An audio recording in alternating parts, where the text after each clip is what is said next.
For people she knows, she says hello by smiles and that whole body rocking music, getting quite excited. I know who that is. I know what to expect from that person. You know that Annie likes something by the way that she will look at it, she will move away, she will come back. Lots of this sideward head movement is often a sign that I'm actually quite happy, I'm quite relaxed, I do quite like it, but I will come back to it in my own time. If she really dislikes something, it's a definite throw it away, push it away, and she doesn't have that process of going backwards and forwards. If people were to see Annie out, the best way to say hello to her is to get down to her eye level and to wave and to have a nice sort of friendly smiley face.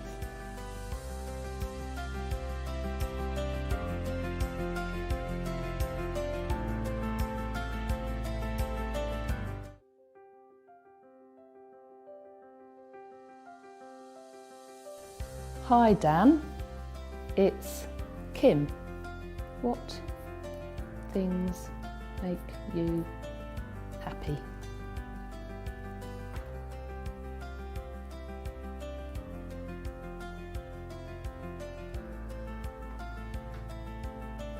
Travelling. Where have you been?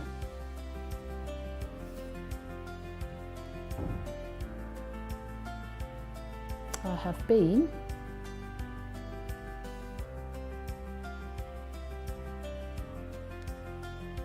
to America and some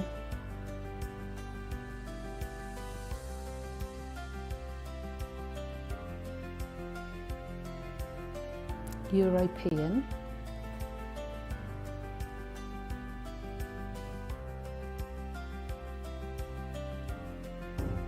countries.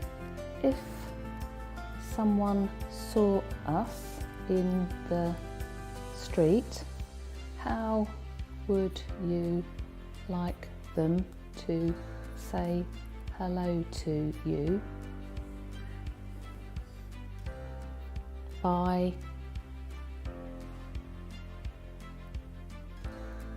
deafblind manual on a hand.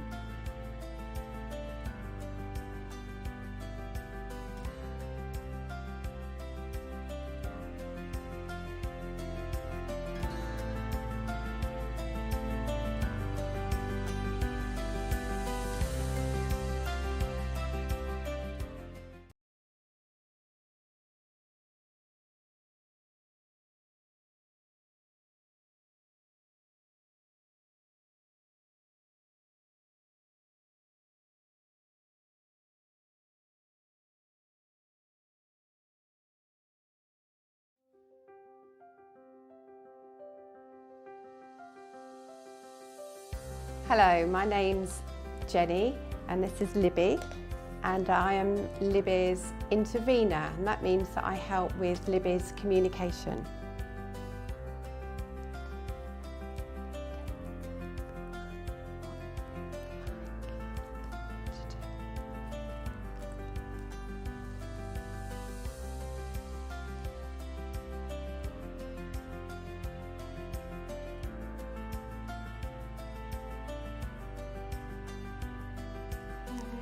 Yes, Libby likes going to the shop, to the chemist, and buying bath creams and smellies and shampoo. So if you see Libby and I out shopping, don't be afraid to say hello to Libby, because she'd really like that.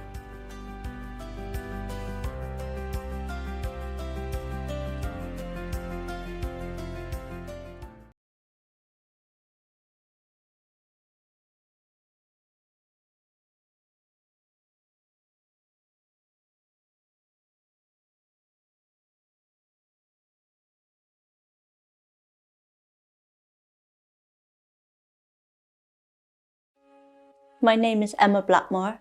So when I was born, I was diagnosed with congenital rubella syndrome, which resulted in me having hearing loss and eyesight loss, along with various of other complex needs. So if someone really wanted to make the changes where accessibility hasn't been great, I would highly just say, come and reach out. We won't buy it. We just want to help try and make the changes so you can have more people come and enjoy it. My name is Maria. I'm supported by Sense and use the swimming pool and enjoy the cafe. I know hearing people won't sign to me, and I need my mum and dad there to sign. But it would be nice if... Sorry, Toby, I missed that. Just finding my character sheet so I can open it. Yes, classic. I've got your character sheets up. Nice. We're up.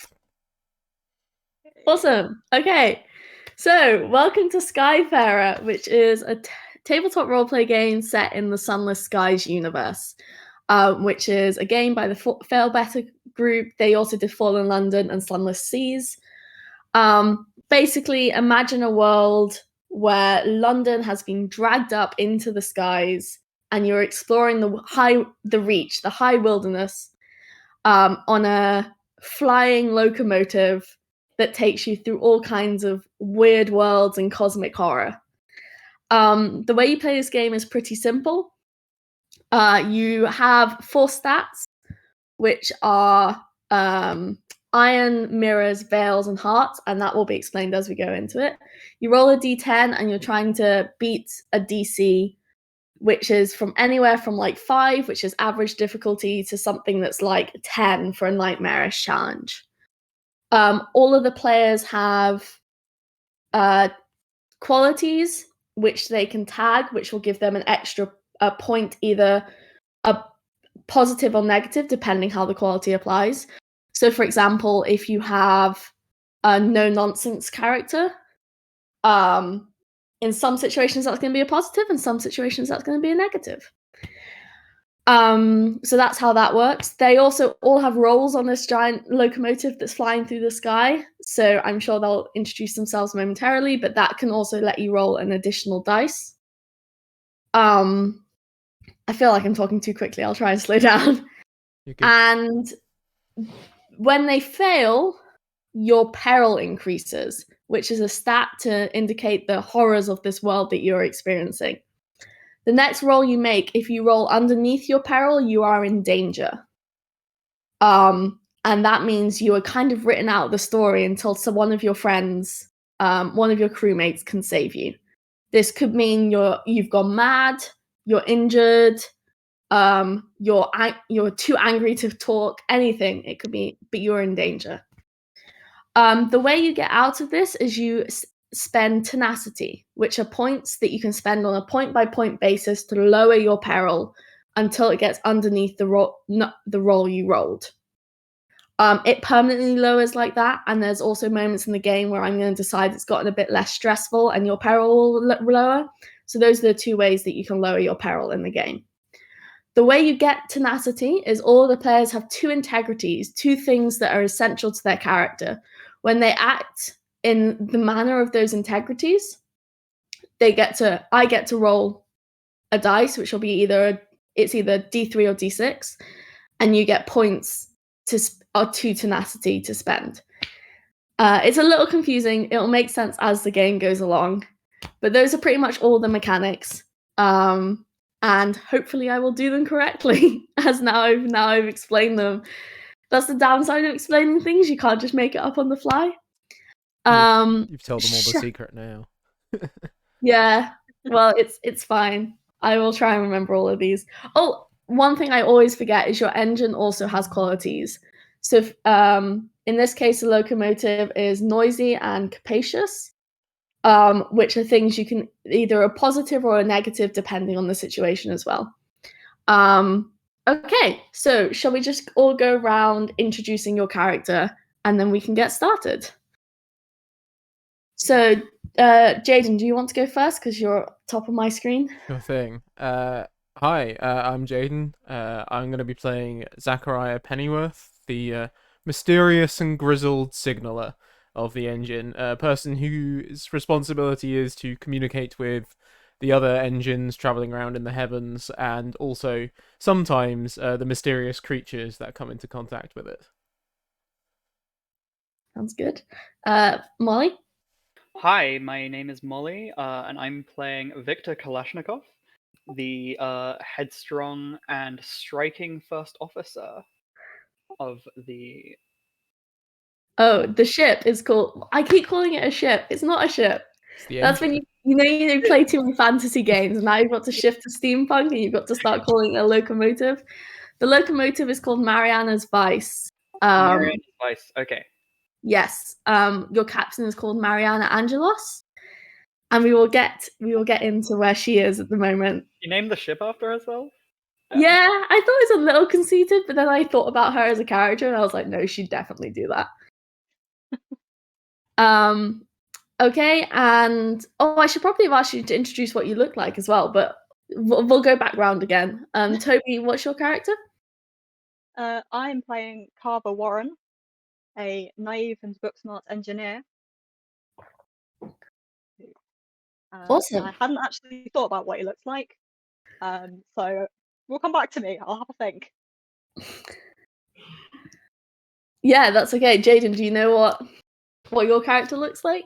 Yeah, he's probably been through a whole bunch of stuff. So he, bearing in mind his kind of grizzled tag, so he's probably kind of late 50s, kind of great big bushy beard, and if anyone's seen The Lighthouse, very much Willem Dafoe at the end of that.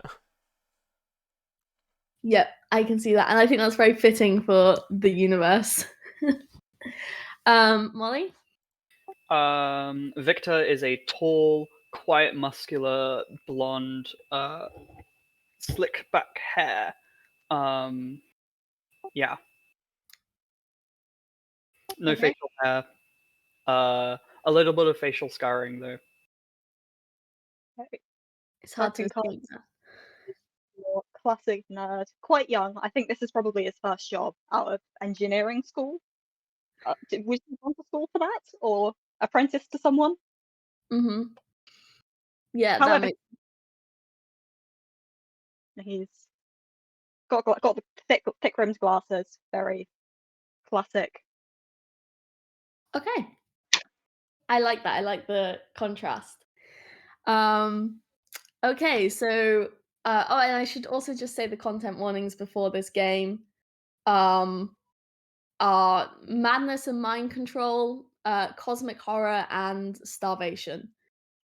So just be careful with those topics.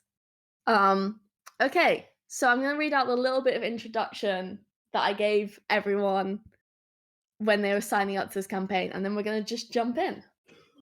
So, open the door! Open the goddamn door! You all desperately hammer on the sides of the locked engine room, but your shouts are drowned out by the maniacal laughter of the quartermaster coming from within, and the sound of the fire blazing too hot to cope. Frantically glancing out the window, you can see the flickering of the candle wind approaching, and already feel the insatiable hunger grow deep in your soul. You are spiraling into the storm, and your captain is nowhere to be found. The last you heard from her is you had to get to the caretaker, and quickly, whoever that may be, wherever they may be found. What do you guys do? So yes. For context, because I realize the people watching aren't going to necessarily know what the candle wind is. So it's like a hollow, howling wind, flickering with a procession of candle flames, reminding you of the light from when you used to strike a match to sneak into your mother's room at night after a bad nightmare. It gives you a gnawing hunger, impossible to satisfy. So you're all beginning to feel a bit peckish, and that peckishness is only going to increase until you figure out a way to get the quartermaster to stop burning the engine so fast and going wherever he may be going. Fantastic. So are we all gathered outside this door, or is it only one of us? I will. Sorry, I didn't mean to interrupt. No. I was just going to say, is it only one of us or all of us? So I presumed you were all there. The layout of the locomotive, so it's divided into 4 parts. You've got the engine room at the front with the coal and everything like that. Then you've got the crew's quarters with the kitchen. Then you've got the storage hold in the 3rd quarter. And then the captain's quarters are at the very rear. They're kind of tacked on as if when this locomotive, it's a very scrappy locomotive. When it was first built, it didn't have a captain's quarters, and now it's like Mariana was like, "It's going to be my ship. I'm going to have one." Yeah. Yeah. After all, they are a person of vice. Yes. So yeah, you're currently all at the engine room in the front, looking out the stained glass windows, because you need stained glass windows in this world, otherwise you go mad from the lights of the heavens streaming in through. But looking out these stained glass windows, you can see that flickering procession of wind. Yeah. We're gonna need to get some food before that thing takes over us. He is definitely letting someone else bang on the door, giving the he's not the strongest of boys at this stage. He's kind of I'm gonna have a look around, see if there's any kind of hints to why they may have just like how what caused them to slam the door. Is there any sign of anything they were distressed by and that they want to keep out of that room, or is it purely they've sealed themselves in for unknown reasons? Okay, that's good. Can you roll me a mirrors? It's a relatively low DC. We're just gonna go for a straight 5. So you're gonna try and roll above a 5 to figure out to mirrors is to investigate and discern. Yeah, something I'm very good at as a signaler. Yeah. Well, I say I'm very good at it, then I go and roll a 1. So that's a 3 overall, but I imagine that's not the greatest of checks. No, so oh, you get to roll twice because you're doing the. Oh no, wait, it doesn't. Do you think this would apply to the signaler roll? What are you thinking? It depends on if it like is a threat that needs to be communed with. Probably not, given the kind of we're in the room with unless there is something in the room with us. Then I wouldn't say so. No. Okay, and yeah, grizzled and mysterious don't really attach to this. So yeah, it's only a 3. Because we're quite early on in the game, there's not too much peril. You can see this threat of the candle wind, but it's relatively okay. Yeah. So your peril increases by 1. So you've now got a 1 in peril. Fantastic. But you can't figure out why the quartermaster has gone mad. Maybe if you can get inside the engine room, you'd be able to figure that out. Yeah. So, may I ask who has shut the door to the engine room? Oh, so the quartermaster, they're relatively experienced. I haven't got a name for them. I should probably have a name for them. Let's call them Chip. So Chip is relatively experienced, and has been like flying with Mariana for a while. Quite quiet. Not the type to suddenly be laughing maniacally behind a closed door. But you can, yeah. I think Victor, sort of in the stresses of the moment, shouts, "Chip! Damn it, Chip!" and is gonna attempt to open the door. Okay, so roll me an irons, which is to confront and overpower. The DC for this is 6. Okay, so at first I think Victor tries to push it gently, but then he's gonna take a step back and try kick down the door. Okay, and I'd say as you're a first officer, you're using your power to try and open this door to convince him as well. So I'll say you can roll with 2 dice and take the higher if you'd like. Okay, and I'm rolling a d10. Okay. Mhm. Okay, first one's a 2, second one's a 6, and my iron is 2, so that goes to an 8, I believe. Yep, so that's what you needed. So you bang down the door. It splinters and cracks slightly. It's all like wooden and metal in here. It's not very. It's quite scrappy. It's quite half put together. So you managed to push your way in, and you noticed what is likely the cause of Chip's insanity is that one of the windows is smashed, and the wind is coming in through there, and also you can see all these bright glimmering lights. I forgot to explain part of the rules. You can also pick up conditions during this game, which can also add a plus or a minus to any kind of roll you do. So I'm going to give you a condition for your roll. Molly, you are now dazzled. This may work in your favor or it may work against you, depending on what you do with that. But just take a note of that and remember that for future. Do we now see that the lights are dancing out from the crack in the door then? Yeah. But yeah, so all of you can see in there. Fair. There's sorry. I was gonna say, upon kicking the door down, Victor sees the glass shattered, looks away, and takes off like his jacket, and is gonna attempt to just cover the glass. Okay, I'm not going to make you roll for that. That's relatively easy to do.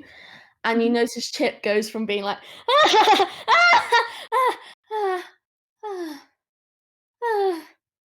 oh no. And he just kind of curls up into like a ball slightly and just starts like quietly sobbing to himself. And at the moment, you step in and it is so hot in here. Like you would have taken off your jacket anyway because of the heat that's just blaring out of this engine. And you can tell it's so hot the metal is beginning to warp. So you're going to need to cool down this engine somehow, or maybe stop for a while, or something to do something. I think Carver has seen that and is really like, oh, there's nothing in the manual about this. This wasn't covered in training. I think we've got to stop it. It's too hot.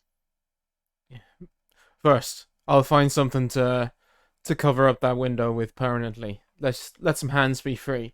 He says, pulling down his kind of smoked glasses, as he's more used to dealing with the outside than most of the rest of you.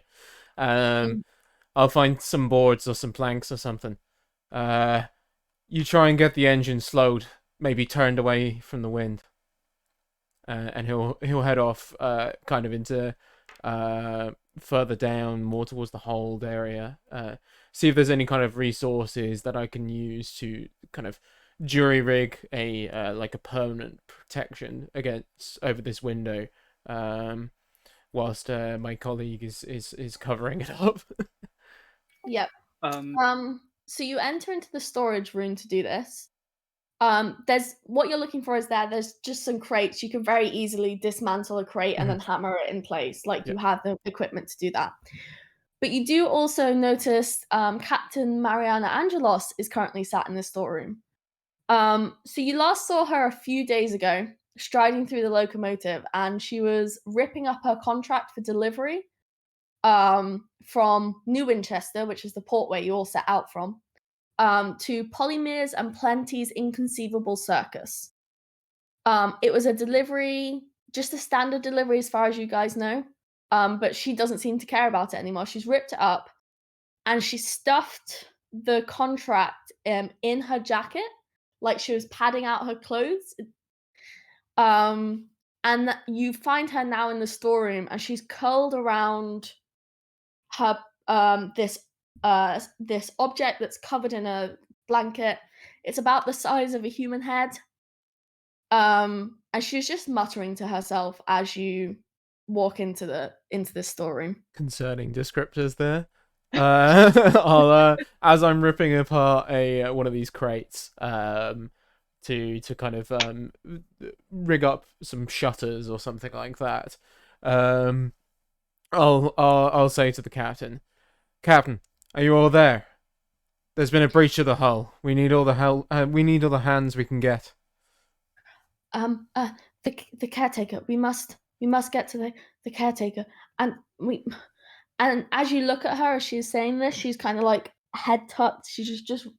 I wanted to demonstrate with a soft toy. She's kind of like all curled around it. Because you do catch a glimpse of her eyes, and you notice they've got these like squiggly lines across them. Concerning? They're like black lines. They're not like the red of the eyeball. There's something in her vision. Does it look like a pure coloration, or does it look like it's something across her eyeball? It seems to be part of her eye now. Okay, part of the eye.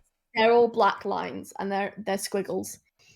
Have we heard her talk about the caretaker before? Because this was a couple of days ago that she started. Yeah.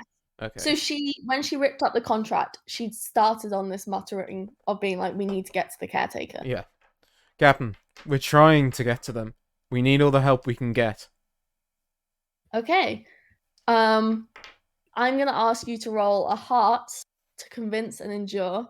Sure. To try and convince her, but it's gonna be a hard one. She's not really up for listening, so you have to roll a 9 or above. Yeah. Am I allowed to take a little bit of a bonus from my kind of grizzled nature and experience dealing with captains? Yeah, I was thinking grizzled would probably come into play here as well. Okay, let's go. I rolled a 9 on the dice, so +1 on my heart, and I think it's a +1 from your trait, right? So that was an 11 total. She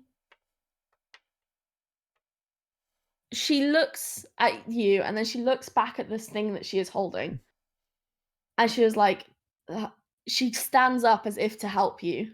Yeah. And she swabbles a bit, and it seems like her legs are kind of taken out underneath her, and she can't really walk away.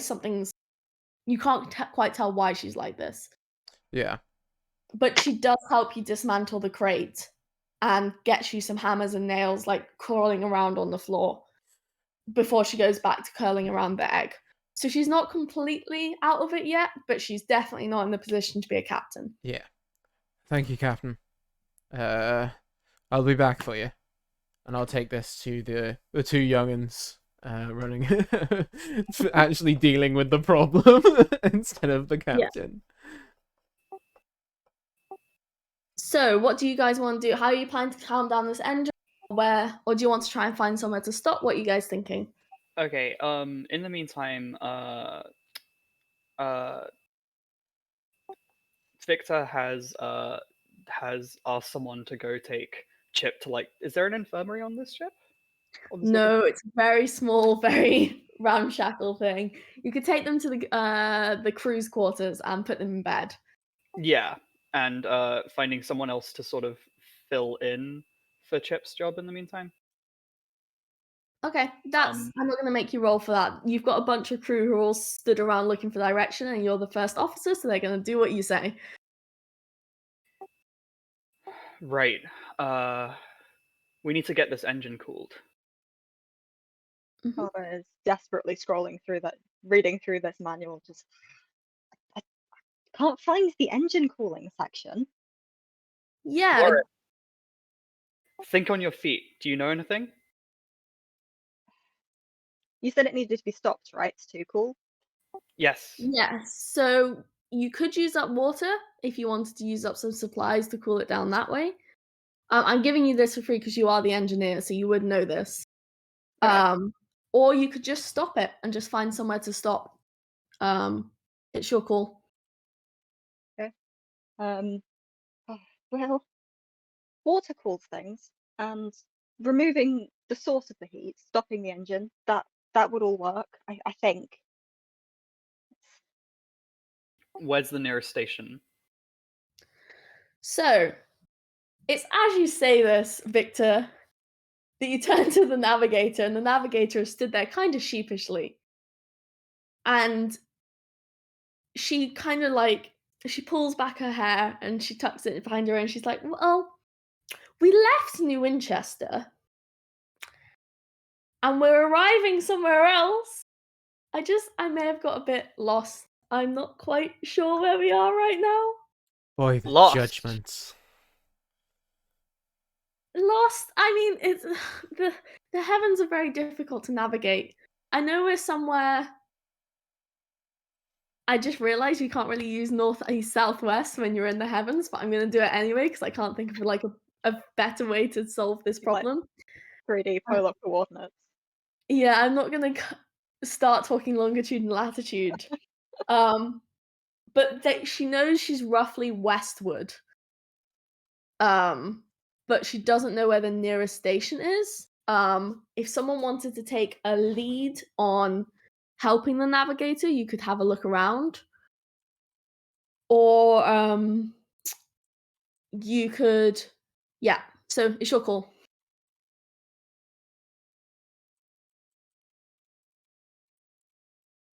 It's not my area of expertise, but I will give a hand to the navigator. Okay. I'll let you roll this. This is going to be a mirrors to investigate and discern. The DC, because you're both working on it, rather than giving you the extra die, I will just give you a lower DC. So it's only a 6 to try and figure out where you are. I rolled a 10. Ooh. Ooh.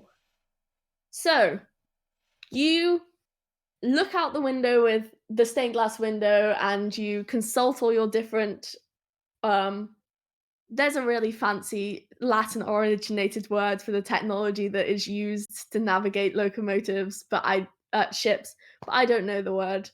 But you consult all the equipment and you know you're currently somewhere near Carillion or Titania. But you also do see with that high roll, there is a lighthouse really close by that you can see that you could also possibly stop at and take shelter from the storm. Okay, do we have like a map or anything of the area? So Sunless Skies map changes. So there isn't like a set map I can give you. I'm kind of just going off my own head, if that makes sense. Does the ship have like a physical map? I wouldn't say I would say it has a map, but it's not necessarily the most accurate in the way maps at this time aren't necessarily the most accurate. Okay. Victor just kind of points to a place on the map and is like, here. That's where we are. Yeah. So, Carver, what were you saying? Are you going to use the water to cool down the engine? Yes, I think that's the most logical choice. Okay. Where would we source a big batch of water? So you have water in your storage supplies because you need clean drinking water. But you are going to have to stop to resupply if you use that water. Is basically the payoff. Like I say you do that without the roll, but that's the negative that comes with it. I think cooling the engine is more important than water at the moment, so... Okay. And you begin to hear that howling beginning to encase the entirety of your locomotive as you're beginning to cool it off. And as Zachariah is hammering the wooden, you can see the flicker of lights coming from in between the wooden panes. I double check my my smoked glasses to make sure that none of it's getting through. I ain't facing the madness of outside today. And all of you begin to feel this hunger deep in your souls. Like it's like the hunger on Christmas Day when your mum has told you can't eat anything until lunch is ready. But imagine if you'd had to sit like that for multiple days in a row. It is just there deep within you. You're starting to get a bit peckish. How many days worth of rations do we have on the ship? So you had enough to make the journey from New Winchester to Polymeres and back again, which is only a couple of days. So you start eating, but you don't have much left over. You're gonna have to, yeah. Give out the rations. We'll search the lighthouse for more. Okay. Can someone make whoever, probably the engineer is probably the best person to make this. But a confront, so an iron's a confront or overpower to try and steer this cooling down engine out of the storm and towards the lighthouse. Yep. It's a D10 plus 1, right? For my So you get to roll twice because you're an engineer. Okay. And you take the highest number. 3 and a 1. Plus 1, so 4. 4? So yeah, plus 1. And naive and book smart don't really come into this. And you don't have any conditions. So yeah, that's a failure. So what happens is as you are steering this engine away from the storm towards this lighthouse, you realize it's still too hot and it is going a lot quicker than you expected. And you careen into the side of the rock face and start skidding along, and you hear the splintering of wood and the screech of metal against stone as you and you almost hit the lighthouse itself, and then it just falls down. What the hell is that young one doing? Yes, so your peril increases by 2. All because of us, or? No, I'm just gonna say it's just Toby because Toby Carver. Toby doesn't have peril. What happens in the game happens in real life. You got the axe murderer behind me. So it increases by 2 because you feel the responsibility for this and you're worried about it. And I'm gonna give the condition to the locomotive, and the condition is gonna be damaged. So now any rolls you make with the ship stats, you are now gonna have to take that into account. But you arrive at the lighthouse. So it's on like a large lump of earth that's kind of got loads of clusters of loads of other rocks around it, which is why the lighthouse is here. And the grass, there is a bit of grass on it, but it's brutally flattened to the skin of the ground, so tendon-like veins of rock are visible. Are you going to go knock on the door? What do you guys want to do? Come, let us find shelter in the lighthouse. I'm gonna lead people off the locomotive. Okay. The rest of the crew stays on board, nibbling on the supplies. Mariana's returned to being curled around her head-shaped object. But yeah, you walk up and there's it's got in dirty white letters on the front, Avon Lighthouse. You knock on it and you can't really be heard above the sound of the wind. But it's open. So you pull the door open, have a little look inside. The thick walls of the lighthouse mutes the wind into muffled screams. And you enter a single-roomed home. There's a sole paraffin light that's illuminating an unmade double bed, a small pot-bellied stove, and a rather bare bookshelf. There is no one within. There's a statue of a man in made out of some kind of yellow glass.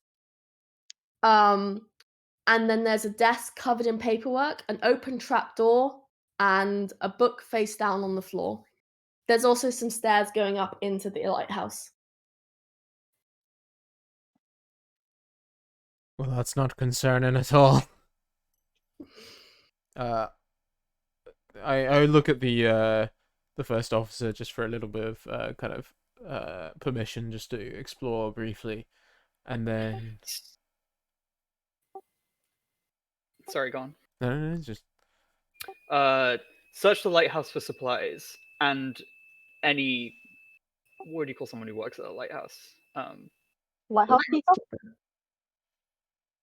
I did not hear anything there. The keeper. Keeper. And search for the keeper. Upon the last thing, I'm going to go up and poke the statue. Okay. Roll me mirrors. I realize we haven't done veils yet. You haven't been deceiving or misdirected, but there is that stat there. But roll me mirrors. This is pretty simple. It's just a 6. One of my they're not called tenacities, but one of my personality traits or integrities is I hate being lied to, so I try to avoid doing it to other people. But yeah, let's get this mirrors roll. That is a 4 + 2, so 6. Which is what you needed. Perfect. So you go in and so you said you're inspecting the statue, right? Yeah, just giving it a look over. It's very suspicious that a man is missing. And there is a man statue in the lighthouse. So you look at it. It's a very weird statue. It seems to be made out of some kind of yellow resin. Okay. And it's stood there. Its hands are like this, and it's got a wide open mouth, so it's like this.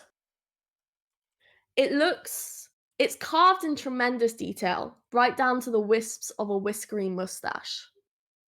And it's just stood there. Is it facing the door or the trapdoor? The trapdoor. I look round and I say, I think we found the keeper. You might want to be careful of that trapdoor there. And I back away from it a little bit. Also with a mirror's roll, you do hear a definite creaking upstairs, rhythmic. It feels like someone's pacing a room up there. But so that's what you hear. Sure. As soon as I've backed away from the trapdoor a bit, I'll alert the rest of the people here. And I think I hear someone upstairs. Okay.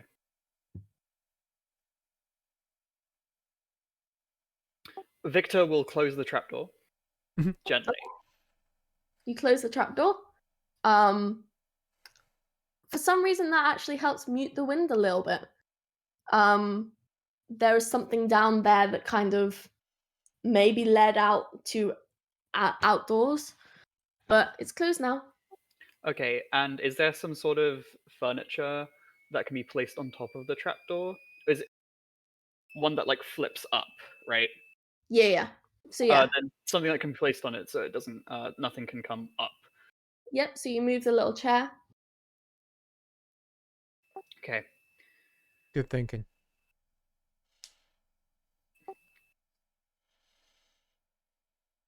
Come with me. We'll go upstairs. Right you are. Okay. Just checking in. Toby, is there anything you want to do? Not yet, I don't think. Nothing I can engineer. Yeah, that's okay. Okay, so you go upstairs. The door is also it's closed, and there's like a chair against it from the other side, but it's not a problem. You can just open it. And the room is empty. So you've walked up these stairs. The room is empty except for the lighthouse itself.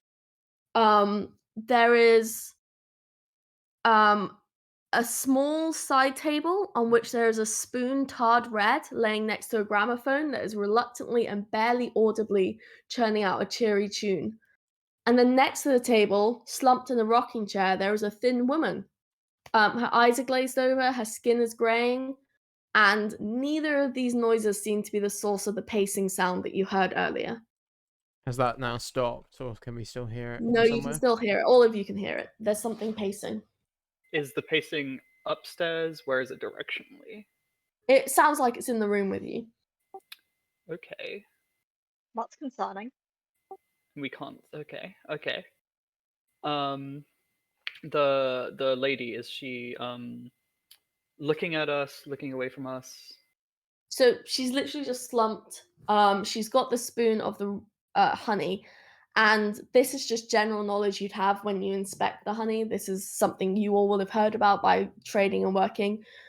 This seems to be a type of prisoner's honey, which allows you to enter a dream state. The darker and like redder the honey is, the more specific the dreams can be. So you can actually enter the dreams of someone else's mind. If with certain types of honey. What color is the honey on the spoon? So this is quite a dark red. Okay. Interesting. Is the lady breathing? Very shallowly, but yes, she is. Okay.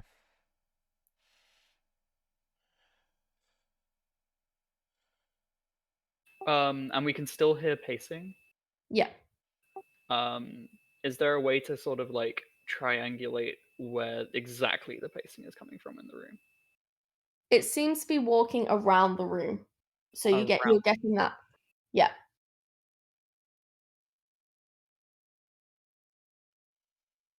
Human bodies are basically machines, right? Can I check if she's okay?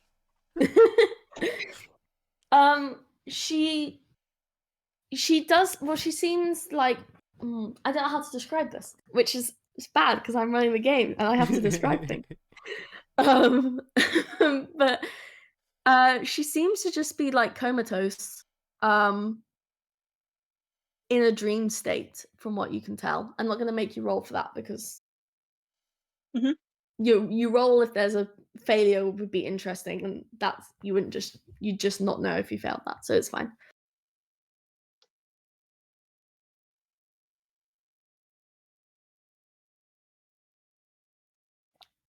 Okay. Yep. I wonder what she could be dreaming of. What she wanted to be dreaming of. Books. Always want to be dreaming of books. There were some books downstairs. 'Tis would be a lovely dream. But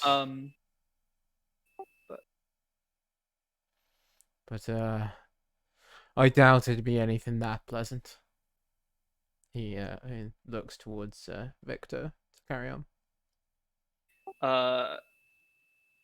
Sort of trying to watch where the pacing could be.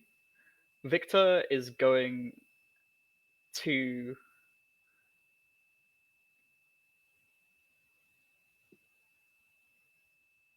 assume that perhaps the thing that is pacing just can't be seen and try to grab it as it comes close by. Mm-hmm. Which role would this be? Probably. It's mirrors.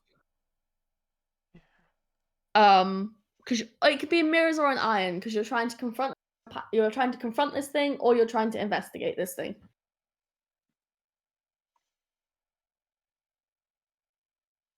Well, I'm gonna go with iron because that's my better stat. It's a wise tactical choice. I rolled a 9 plus 2.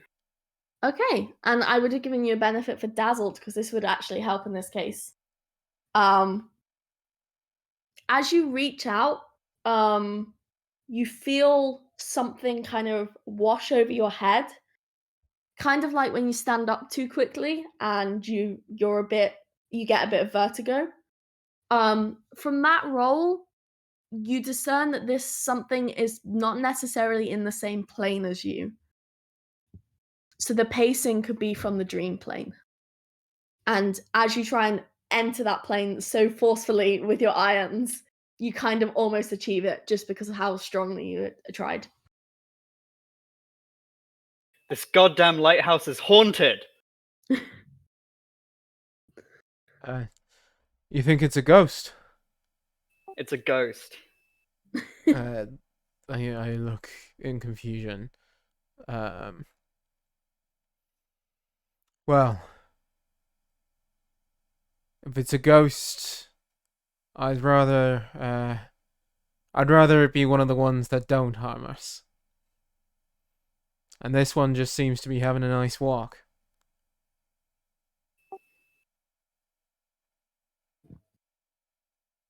Let the ghost be.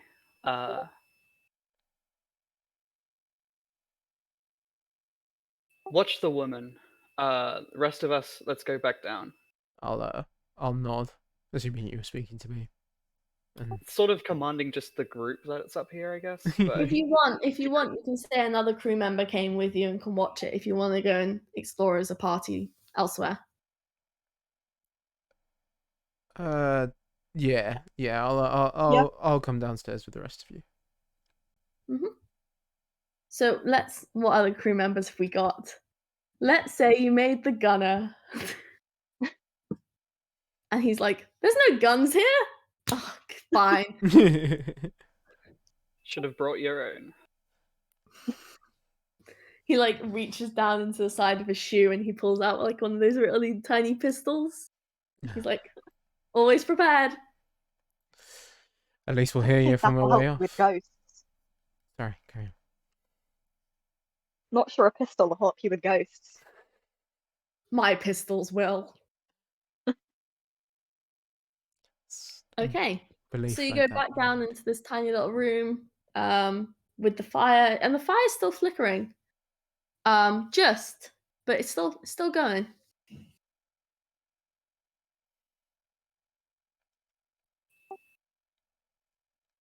So I'll re-describe the room. So you've got the statue, the trapdoor that's now covered up, and then you've got papers all over the desk, a book on the floor. And was there anything else? The trapdoor. Yeah, the trapdoor, but like I say, it's still closed. And the wind is lessening. Well, I should read the book. If in doubt, read a book.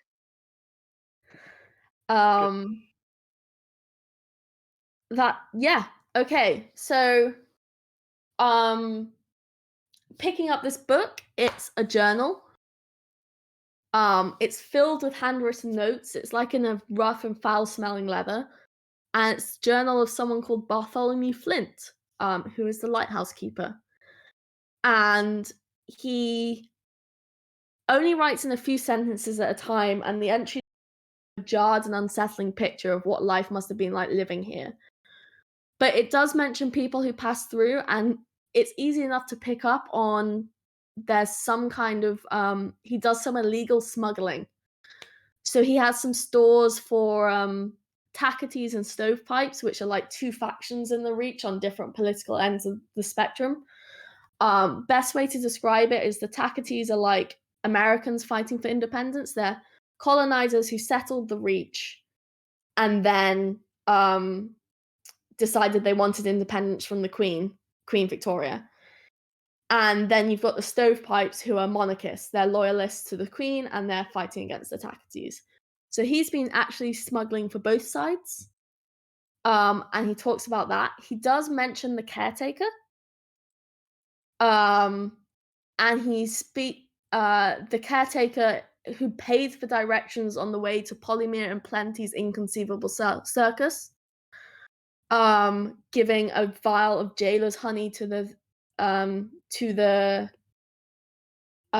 keeper. So you learn a bit about that. But then it talks a bit like about some of the sky beasts that they've seen. And then he talks about this horrifying silence that sometimes descends, as if the skies have been sucked dry of air.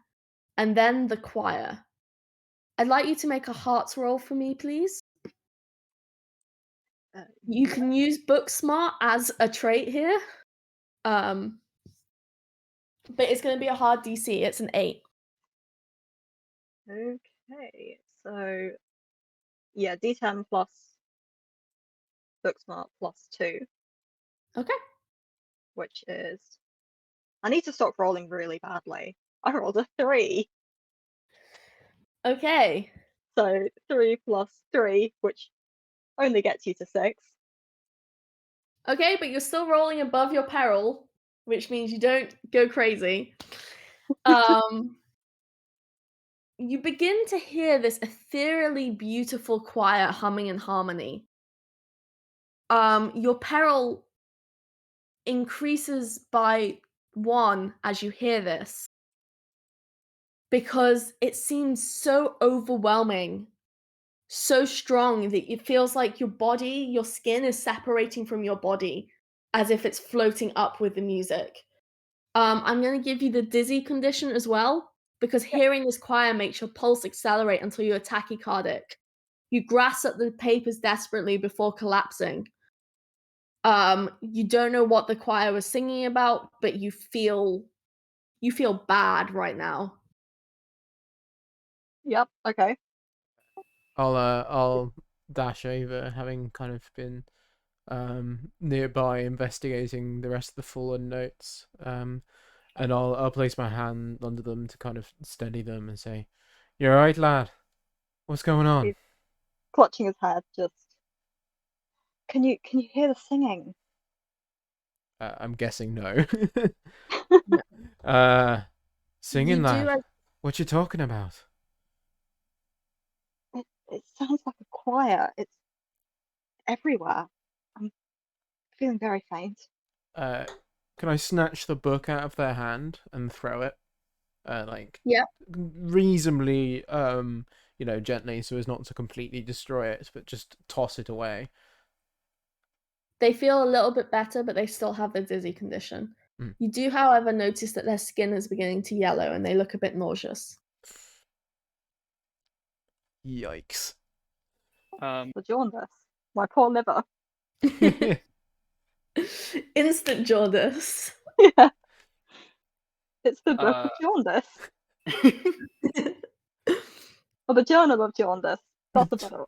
Oh, I like the alliteration.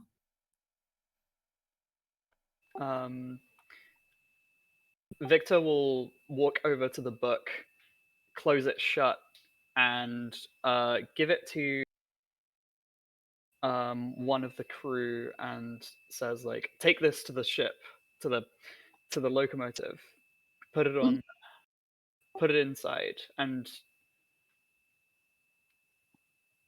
keep it discreet. Okay. Okay. Which crew member? Let's have a look at the list of crew members we have. Which one do you want to die? I'm gonna say you give it to the navigator because I've already described her a bit and she's not great. So she takes it. She's like, oh, okay, yeah, I can do that. I can take that back. Just before she leaves, Victor grabs her arm and says, "Don't read it." Okay. I can't read, so I'm kidding. I can read. I'm a navigator. Okay, it was a joke. I'm sorry, not time for joking. Okay, navigator, not a comedian, obviously. There's a smile and a nod of approval at Victor for telling them not to read it. I'll have a brief check after this exchange. Is Carver getting any worse? No. Okay. I don't want to alarm you, lad. Your skin is turning slightly into that resin, but seems whatever it is, stop now. Death flag, death flag, death flag. Oh, that's not in any book I've read about. I imagine it wouldn't be that. There are many things up here that you haven't read about. Okay. So, you have a bit more information about where the caretaker may be. You have some information about where some supplies may be. What do you want to do?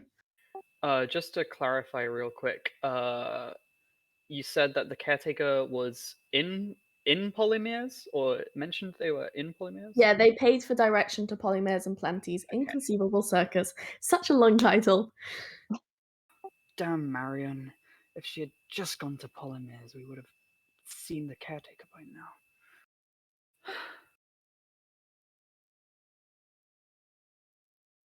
Okay. Your ship's cooled off a little bit. You could probably get going. You managed to get out of the worst of the winds, but you still probably need some supplies before you get to Polymeres. I'm going to select two crewmates who might be willing to come with me and say, I'm gonna search the basement for supplies. Will you two come with me? I'm not sure who those would be. It could be. I'll fetch the gunner. I'll take their place. Okay. So you'll take, because you could take down Zachariah and Carver if you want. Should Carver be going downstairs as busy as he is? That's fair, that's fair. I'm just saying if you wanted to stay, but you can split up if you want to, I don't mind.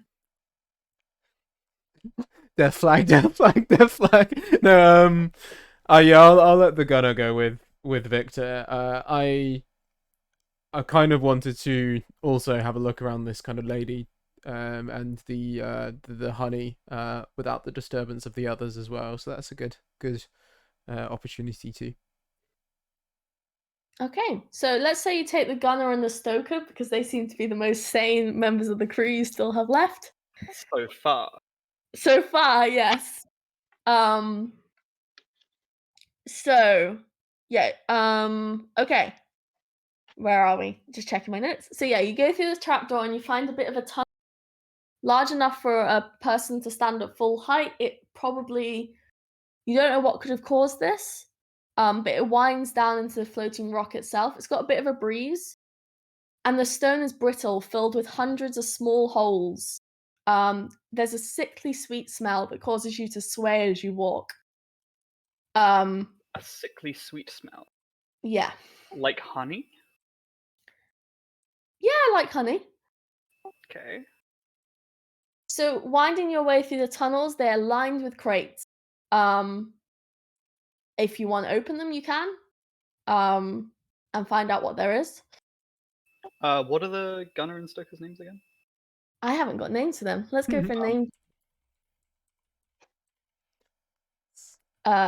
John Gunner and Daisy Stoker. I was thinking that's so weird. I literally was like, oh yeah, she's called Daisy, but okay, I'm gonna go with those two names. They work. We've got John and Daisy. Well, actually, Victor doesn't call them by their first names. He's going to call them by their surnames and says, "Search the crates. We need supplies." Okay, so some of them are easy to open. They've got like food, fuel, munitions, anything you can imagine, really. Let's go.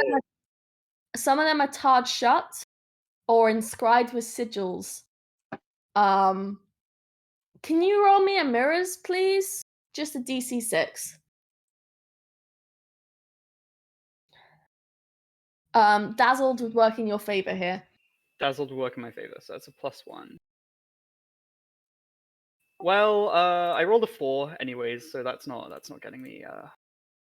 Okay. But Victor doesn't really care what they say. But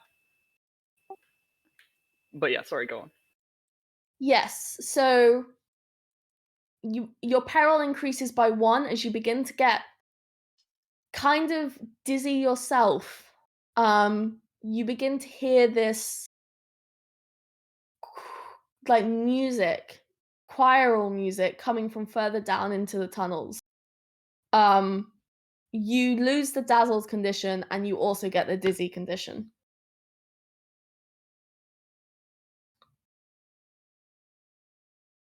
Okay. Victor is going to attempt to open the crates with the sigils on. Okay. Hypothesis: they contain honey. Let's find out. Okay. As you go to open one of these boxes, with the sigils on, you get a small squeaky voice. Now I need to do a small squeaky voice. Let's go. Are you the caretaker? It asks you as you go to open the crate. I am a caretaker. Are you the caretaker? Yes. Roll me a Veils. First one. So exciting. We lie. Let's go. That was so convincing. DC 8, you say? Yeah. Rolled an 8 + 1, 9. Hell okay. Yeah. You are the caretaker. And you open up the box, and there are so many types of honey. There's the lighter color of honey, which are like prisoner's honey. There's the orange that's kind of in the middle. There's the dark red, which is jailer's honey. And then there's a gourd of nectar. A gourd of nectar? Yes. So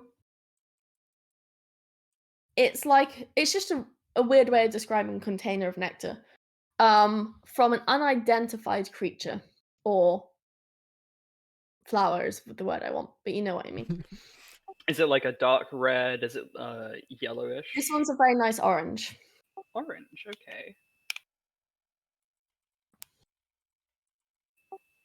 I'm going to try. I'm assuming that none of the other, the Stoker and the Gunner cannot hear. Daisy and John have.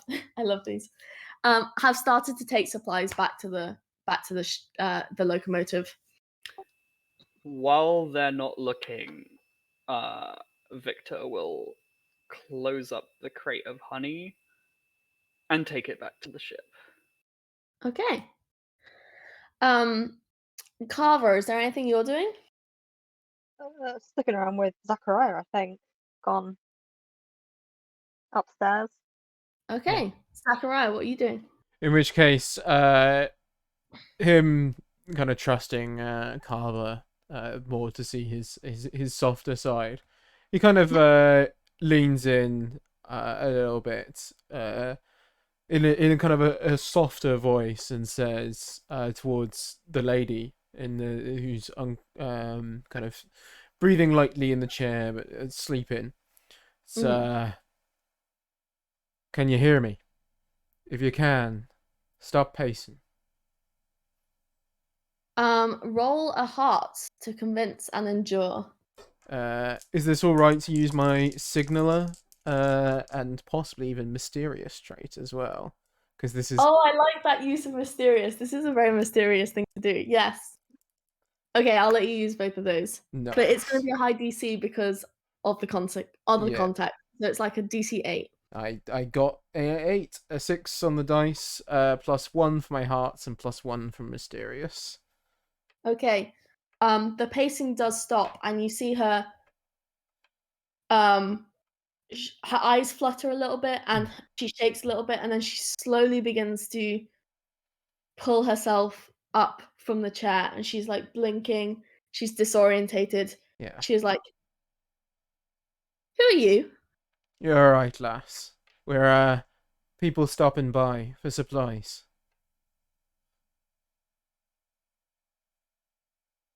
Oh, I almost got to him. Oh, You were working in circles, lass. You got to nobody. I was trying to get through to him. It's and she's obviously quite distressed. And she carries on and she's like, I thought I could get through to him in the resin. I thought he'd be able to hear me, but I couldn't. He can't be gone. And he narrows his eyes a little bit. Are you talking about the caretaker, perchance? No, not that stupid person. No, my husband, Bartholomew, in the resin downstairs. I think he's still in there. I was trying with the honey to get through to him. But I couldn't. All I could hear was singing. I don't think that's a place you want to be going, lass. In sleep or otherwise. But he's my husband. I can't just give up on him. And she just starts crying softly. He'll pause a moment and then reach out kind of reassuringly and pat her arm if she doesn't respond negatively. She accepts it and she's like, I have to try again. And she goes to take some more of the honey and she's like, I think yeah. I'll put my hand on it, on the kind of spoon as she raises it, and I'll go. We could hear you, lass. You were going in circles. I don't think there's any path forward. Can you roll me another heart, DC 8, to try and convince her that this is not a good way forward? Sure. Do I get the same bonuses before? I think you've lost your air of mystery now. Yeah, cool. I'll just use. You can still keep the signalers bonus. That's an 8 on the dice, so a +1 for hearts is 9. Okay. I'm rolling well. She listens to you, which is probably a good thing. And she puts down the honey and she's like, I know the devils take your soul whenever you use it. It's a bad habit, but I thought, I don't know. Look, you You shouldn't be here. I don't want you getting in trouble. The Windward Company, for context, the Windward Company is the name of the law enforcement in the High Wilderness. But anyway, she goes, the Windward Company has been coming here. They think they know about what my husband's stupid plans were with the Tacketies, and look, you should leave. I'm sorry. There's a nod. You got any supplies stashed? More than just for yourself. It's okay. I'll be able to keep myself going. I have my own supplies. Just, I don't want you getting in trouble. You tried to help me, and you deserve the world for that. I was more asking for ourselves, thus. We're a little bit lost. There's a grim chuckle. And Oh, well, you can feel free to take what the smugglers brought. I don't want anything to do with them. That was his thing. I'm gonna run the lighthouse a different way now. It'll be better, unfortunately. would that be down in the basement? Yes, downstairs. There's a nod. And he'll turn towards Carver as he says this, and he'll say, my friend started feeling a little poorly after reading that book of your husband's. Do you know what this is all about? Anything we can do to prevent it?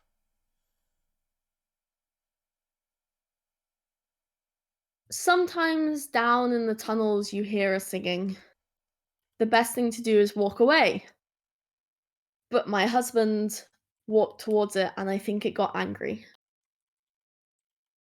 I'll be fine. I know not to provoke it. We'll make sure not to. And there's a slight nod, and he'll start to head downstairs, kind of gesturing for Carver to follow. And once he's out of sight of this lady, he kind of picks up the pace to try and go down and warn his first officer, don't follow the singing. And we'll cut to Molly. Sorry, not Molly, Victor. That sickly sweet smell is getting a bit stronger, actually. Okay, at this point, I'm going to assume I brought the crate to the locomotive and come back to the basement. Yeah, if you want to come back, it's your call. I do. I want to come back with the gunner. With what's the gunner's name again? I remember Daisy. I can't remember. John.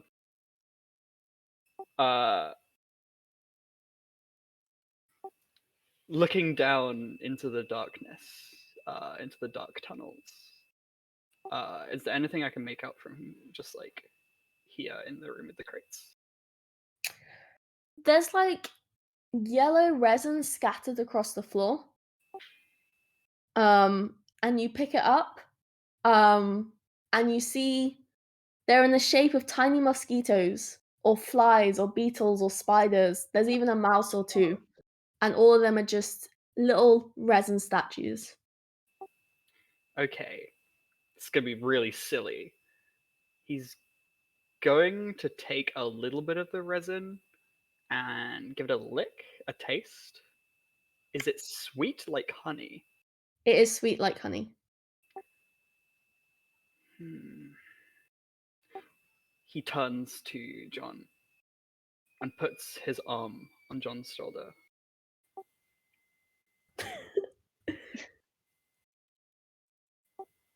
Come with me and search these tunnels. For the crew. Alright, yeah. Okay. Can't remember what voice I was doing for Gunner, but that's the new voice. He was excited about the guns, so yeah. Have your gun ready. So you begin, as you walk into these tunnels, to hear a soft buzzing coming from deeper within. And it slowly morphs into a singular hum before transcending even further into a choir. As you appreciate these angelic sounds, you're almost too immersed to notice your skin is beginning to yellow. What do you want to do? How's John doing? You look over and his skin is also beginning to yellow, and he's just kind of hesitantly following you.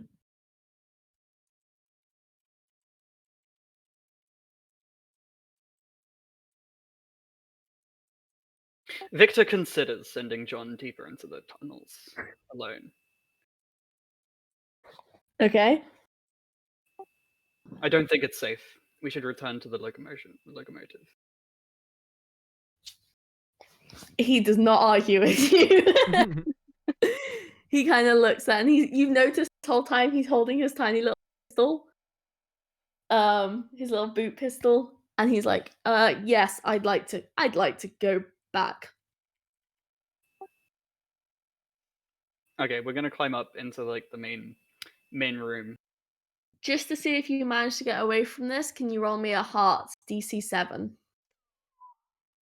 I've been rolling too good all night. Let's see. Yeah. It's a nat 1. It's a nat 1. It's a classic. Okay. So, what you experience is as you turn to walk away, emerging from deep within the rock's heart, a bee the size of a large dog barrels its way towards you, its wings vibrating in chords. And it just crashes into you. What are you gonna do? Does Victor have also your peril increases by 2. Increased by 2? Okay. Yeah. Does Victor have any weapons? Does Victor have any weapons? Or does... Yeah. Because we know John has a little gun. We know John has a gun. I want to know what Victor has on him. Does well, as a first officer, is he carrying like a sword? Is he carrying guns? Or is he... I think if you want to have a gun, I'll let you have a gun, because of your character, the way you describe them, are the type of person to have a gun on them. Your surname's literally Kalashnikov. Okay. Me, Molly, I know that if you kill bees, they let off pheromones. That means that bees will be attracted to them. Victor does not know this. So he's going to take a gun out and wow, like a small dog-sized bee. That's terrifying. Victor is going to try to grapple the bee. Okay, roll me an iron, please. DC 6. They're not the most dexterous creatures, so it's not that hard. 7 + 2. Okay, 9. You grapple this bee, and you are... I'm going to give you the... Well, that's a success, so I won't give you a condition for this. But yeah, you're grappling this bee, and it's just squirming, and it doesn't seem to be trying to sting you. You get the sense that these bees deal with their enemies in different ways. Right. Okay. Okay, I see what you mean. Grappling the bee, and trying to keep it still, he turns to John and says, "Take the shot." Okay, so the bee, as you're trying to keep it still, the choir sound actually lessens, and you realize it's caused by the vibrating of the wings. So it's less overwhelming. I'm gonna let you roll for the gunner. Roll me 2d10 because he is a gunner. And see if he hits the bee. What's the gunner's iron? Is it 0? We're just going 0. No, he definitely have a +2 to iron. Okay, I rolled a 7 + 2. So. Okay. He shoots and the bee just dies, limps in your arms. There's like... It goes quiet very quickly, and the smell of nectar, you realize it was coming off this bee, is quite strong. But you've now got a beautiful bee. They're called chorister bees. And yeah, you killed the bee. What do you want to do? Thank God there was only this single bee here. Let's go back to the ship with the bee. How's your peril looking, by the way? It's only on 3 so far. It's fine. Yeah, sure. Yeah, it's fine. It's fine. I mean, you Remember, roll below that. if you need to get some more tenacity, remember to act on one of your integrities, which actually I'd say if you wanted, that was an integrity to your integrity is never leave a job unfinished. And exploring the rest of the tunnels, let me roll a d3 and I'll let you add that to your integrity. Ooh, very nice. Oh, I rolled a 3. So keep track of that. May I ask, for the people at home, not just for me, what does integrity do again? So if you roll underneath your peril, you can spend your tenacity, which you've just got, on a point-by-point basis to lower your peril to meet or be underneath the number you need to get. So is tenacity and integrity the same thing? Integrity is the name of the equalities, and it gives you tenacity, so they are basically the same thing. Okay. So you got 5 points, which means if your peril gets up to 6 and you roll a 9, you could spend 3 points to get your... Sorry, that's wrong way around. If your peril gets up to 9 and you've rolled a 6, you can spend 3 points to lower your peril, and then you'd be safe. I see. Cool. Let's take this big ass bee back to the locomotive. I've always wanted that. Okay, so you carry that on deck. You also have your curse book. That is also in the hold. Just gaining so many new friends. We're just this bee is stuff. beautiful, by the way. Beautiful bee. It kind of glimmers with the resin. Perhaps we can tie it to the front of the locomotive as like a headpiece. Like a hood ornament. Yes. Just an insect hits the front of the train, and that's what it looks like. Just on a like bigger scale. No, as soon as you come out the trapdoor, I imagine Zachariah and Carver are kind of waiting there for you, and we're like, "What happened?" We killed the monster in the basement. There was a lone bee. That was the thing singing? Yes, it made a strange singing noise when it was flapping its wings. He's just standing there open-mouthed a bit. He's just in shock. Yeah. Are we still all yellow? The yellow is beginning to fade as you're getting further and further away from it. Is this just the source of the music? Is this just one big Coldplay reference? You know, look at the stars, look how they shine for you. It was all yellow. It was just... Have you really done this to us? That was my cousin's wedding song, and I heard that, and I was like, "Oh, song for ages." And then they did that nice little dance to that. I know that was not intentional, Okay. but I wish it was. I was gonna say, because I was like, it just clicked in my head, and I was like, no. Oh gosh, I'm not that clever, I'm afraid. Okay. So you get back onto the ship. Before we Did go, we name the navigator? We haven't named the navigator yet. No, just that there's someone who can't read. Jane. So Delilah is the name of the navigator now. I'm gonna start writing these stuff down. What is it like in New York City? I love the We name are 1,000 Delilah. miles away. But tonight you look so pretty. Okay. It's a bee. So Delilah, she's like, so I had a little look in the paperwork in the lighthouse. I think I know a way to get back to New Winchester or wherever we want to go. I fixed it. It's not a problem anymore. I can read. It's a wonderful thing. we have a job to do. We're pushing on to Polymeres. Oh, okay. I think I know where Polymeres is. Are you sure? Yeah. I'm very convinced. Are they lying? Yeah, roll me mirrors to try and tell. Sure. My partner fully believes this person. Can I take Grizzled as well for this? Yes. So I just rolled a 1. Oh no, because my Grizzle puts me on 2 and my Peril's only at 1. It's fine. Oh, so no, and also it was mirrors, so I'd be on 4, so it's fine. It's fine.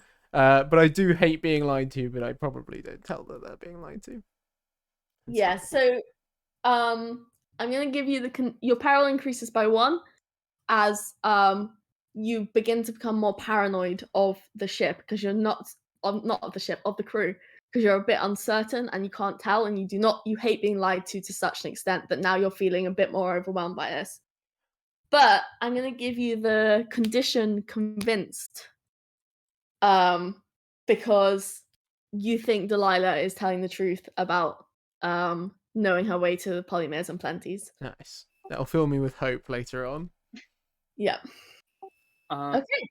Before the locomotive sets off, I assume I've been told about Bartholomew's wife. What was her name? Oh, you never asked her name. Okay. Now that she's awake, before leaving, Victor will come to her and say, "How are you feeling?" Distraught, obviously. My husband is a resin statue, and I am alone on this rock in the middle of the high wilderness. But I'll be fine. I'm resilient. What's your name, lass? Emily. Emily. Emily Flint. We'd be willing to take your husband to the nearest port and see if we can get him fixed. I mean, I would be so grateful if you could. Please, do that. Okay, are you going to be okay here on your own? I will be okay. Okay. Good luck. I promise we'll bring him back if we can. Okay, thank you. All right. I'm going to get the gunner to help me move the resin statue onto the ship. Yeah, so you carry Bartholomew, who's still like, and you carry him onto the ship. You're getting quite a few cargo hold. Marianne's still clutching her. I'm just using Dominic, my soft toy teddy bear, as like a demonstration. But yeah, Marianne is still clutching the object. But you move the statue around her body and situate it, and then you put the bee out front, and then you put the book in, and you get all your supplies in, and you're ready to take off. Any last thoughts?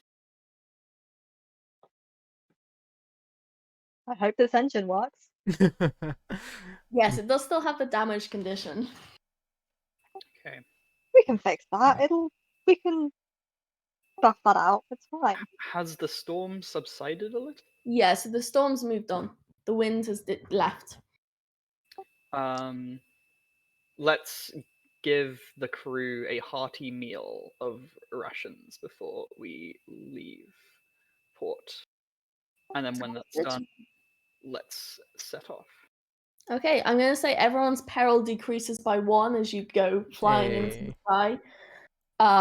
Just because you're still a little scared, but you're not as scared as you were when you thought you were going to starve to death and you were confronting a singing bee. The spooky bees. Boobies. Oh, I love chorus to bees so much. They don't work like that in sunless skies, but that's how they work in my mind. So it's so good. I hope they don't mind me having a bit of artistic license. Okay, so you said you were going to Polymeres, right? Yep. Mm-hmm. Okay. So carefully navigating your way off the lighthouse, you begin your journey in earnest. Unfortunately, only half an hour or so passes before you realize you're being approached by an engine much faster than you. It is coming to you out of the reach, and it seems to be heading directly for you.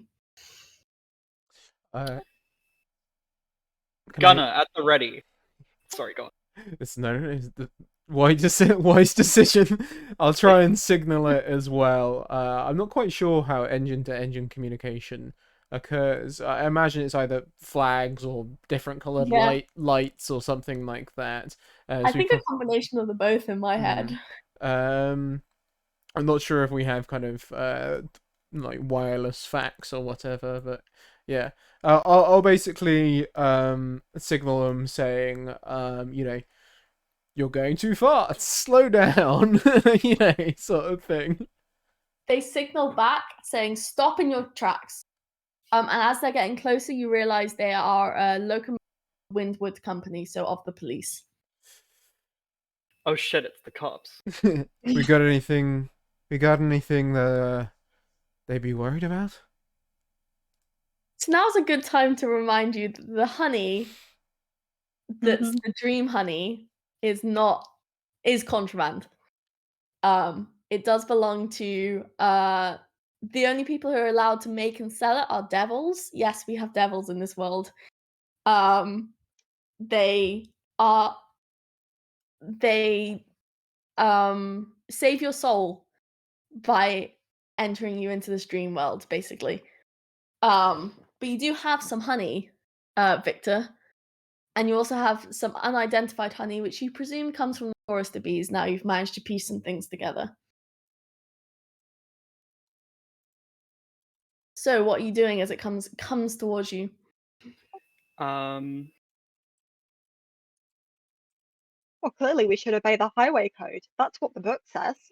Do the Windward Company have jurisdiction to search our ship? It's a bit of a frontier rules, as in they will do it with a pistol, but it's not necessarily the most.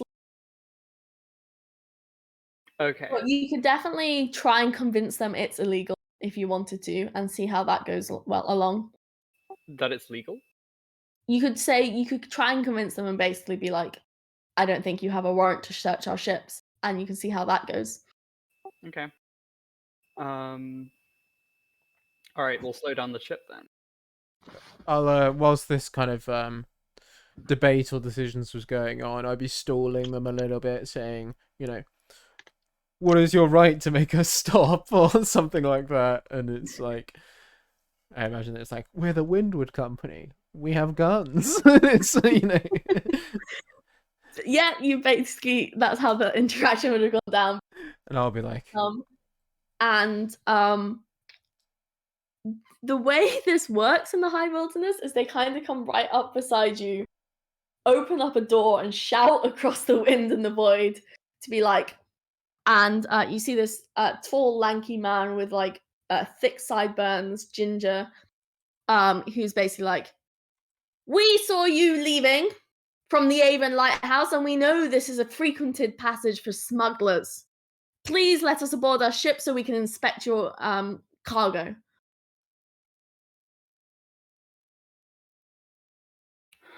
We are a lowly vessel headed to Polymers. We stopped off for supplies and are humbly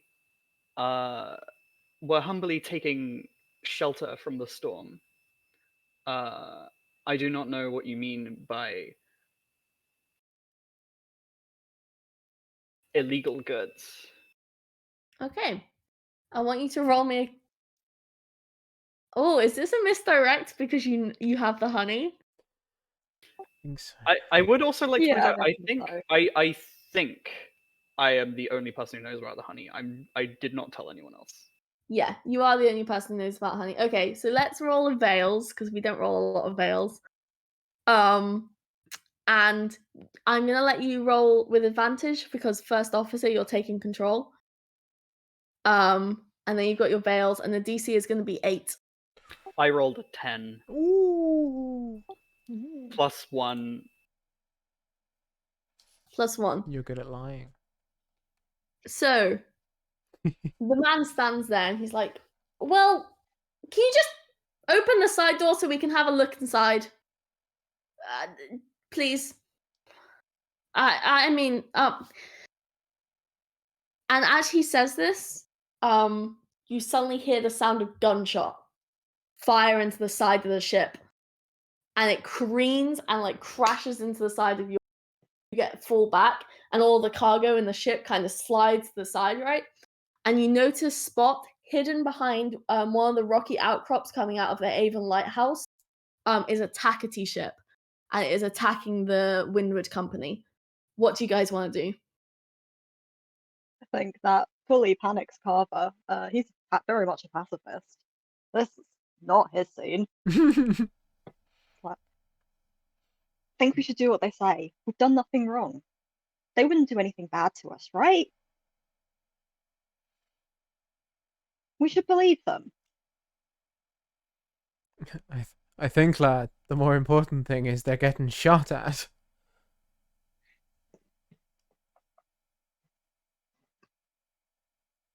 Well, we can find a solution. It's fine. We'll hail them and tell them that we have nothing to do with this. We all need to just put the guns down and have a nice cup of tea. Ready the guns. And take the kettle off the stove. Okay. Carver, or Toby, whichever name we're going by.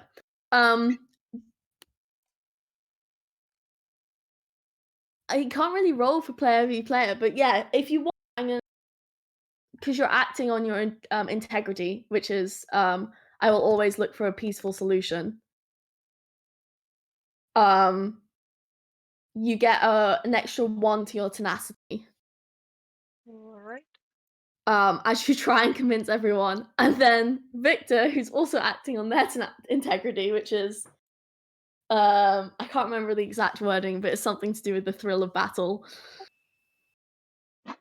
Just polar Say opposite. ready the guns. Who is going to be the most convincing? So we have John there, the gunner, who's just stood there. I want you to both roll convince rolls, and whoever rolls the highest number, this is not like a normal, but just both roll convince rolls, and we'll see which one John listens to. Right. I've got 7 plus my bonus of 2. Whoa. Whoa. I have 8 plus 0. Oh, that was close.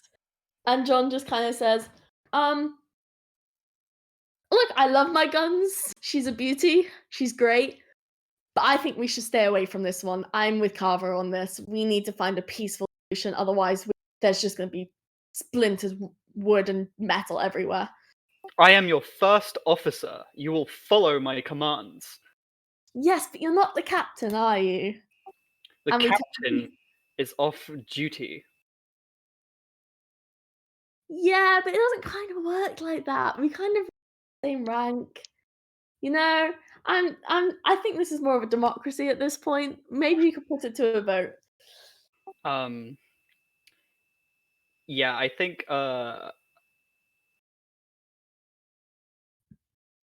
Victor will storm off after hearing that.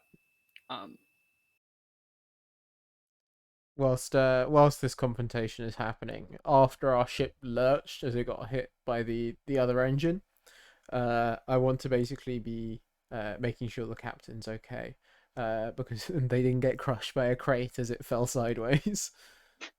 They're okay. They kind of rolled with their object, and now they're lying on the other side. They rolled with the ship, so they're okay. Yeah. He'll pat the captain and say, keep yourself safe. Don't get hurt down here, all right? And she's just muttering, caretaker, caretaker, caretaker, caretaker. We're on our way. We'll keep it safe. And, okay, there's more gunshot, and the locomotive for the Windward Company regains control and starts to veer around and starts firing back towards the Tacketies. It's your call. If you could probably avoid this fight if you wanted to, or you could join it and see what happens.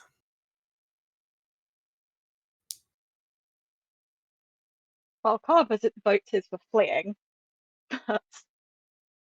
I think Molly's vote is for fleeing, but Victor wants to fight.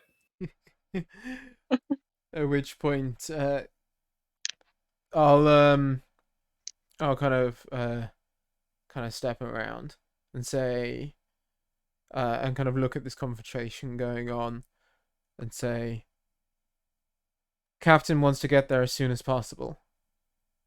We'll leave these two to fight it out. Okay. And- So, I want this would probably be Carver, who's the engineer, to make a roll to steer the ship towards safety, which would be an iron roll. Okay.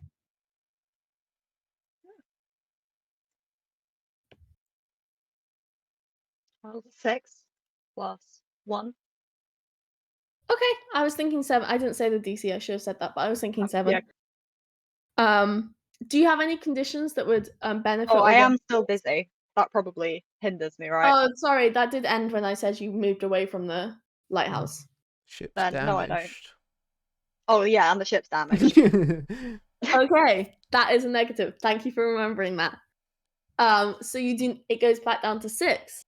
So as you try and pull yourself away from this battle, a lone bullet from the Tacites goes shooting into the side of the cargo and splintering a hole. The damage condition remains, but you take peril as this bullet goes flying over your shoulder. So Toby, your peril is now, what is it now at? It's currently 2, so what, 3? Yeah. Looking perilous. The Tacites signal to you hastily, being like, "Which side are you on? Which side are you on, boy? Which side are you on?" Or a musical. I'll signal back and I'll say, I'll come using my experience as a signaler and my great years. I'll kind of combine two different signals together of saying we're in the side of getting to port. Okay, roll me a convince, please. Sure.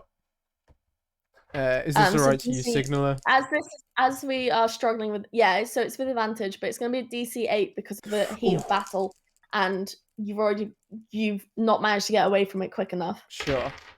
That's 2 7s on the dice, so +1 from my hearts is an 8, no matter which dice I take. Awesome. You've got really good dice today. Yeah, they're treating me well. I mean, you can... So you watch the... They're good boys. Yay! So you watch the Tacites kind of signal back, "Get out of here!" And then there's this barrage of gunfire that just like cuts into the side of the ship, and you hear a scream of not your ship, the Windward Company, and you hear a scream where they begin to bring out essentially cannons and just obliterate the side of this Tacity ship because they've got the funding.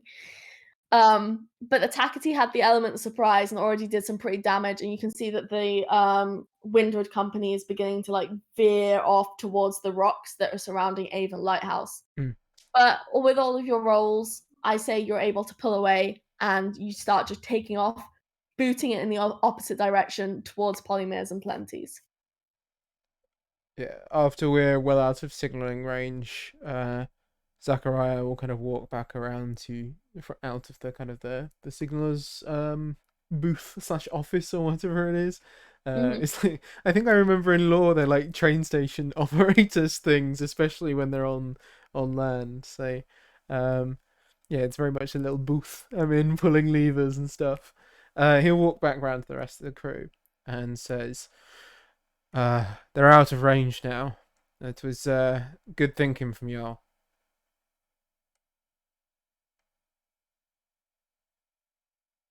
He says this generically.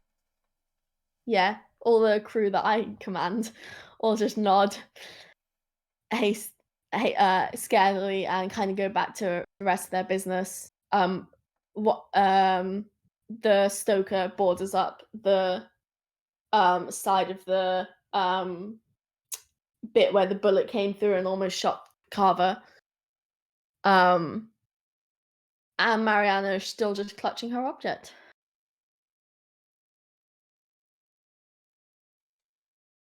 He'll turn to Carver and Delilah and say, "Get us to port safe. That's what I promised those poor bastards back there." I'll do my best. It's good enough, lad. Is there anything Victor is doing? Victor, during this time, takes a seat next to the captain.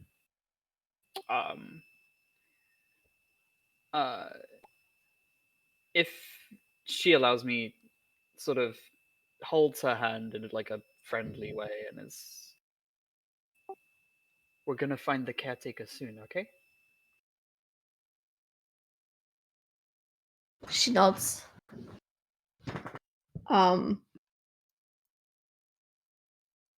She nods, but she like clutches her object tightly, and looking at it, you see that she's taken the papers from inside her jacket and have formed like a kind of like nest around it. A nest. Yes. Like when you say nest, are you evoking like a bird's nest, or perhaps even a yeah, like all the nest? pieces of paper have created like a little nest is the best way to describe it.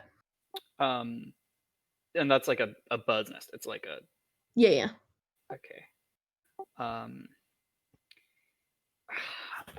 Can I discern what its purpose is, if any?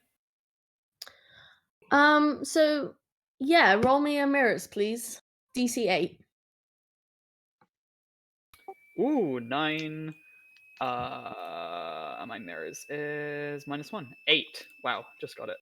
Do you have any conditions that could improve or decrease it? I have the dizzy condition, which might decrease it. That stopped when we got away from the lighthouse. Do I have the dazzled condition back, or is that gone? No, that's gone. What are your two qualities again? Wait, I have them written down. Headstrong and striking. Okay. We could have used that for one of your convince. I just realized you should have used that for your convince real early. I keep thinking I should have piped up saying I was trying to do lots of headstrong things, but I haven't been. I'll try to it now though. That's okay. Yeah, sorry, I should have been keeping better track of that. But yeah, so with your mirrors, as you discern these, you look at these pieces of paper. It seems to be a nest for this object that's still like wrapped up. And you peel back the jacket, and it is an egg. An egg. Yes. It's it is a shiny brindle colored egg. Do people know what brindle is? I do not. It's it's a way of describing a pattern of a dog that's kind of like brown dappled. Okay, yeah. So it's a brindle colored egg, and you also look at the paper around it. And it seems to be an odd mixture of paper. There's like newspaper leaves, pages wrapped from smut. You see a mention of the caretaker, a letter between Mariana and the caretaker. Then there's like a shopping list. And it's just a nest.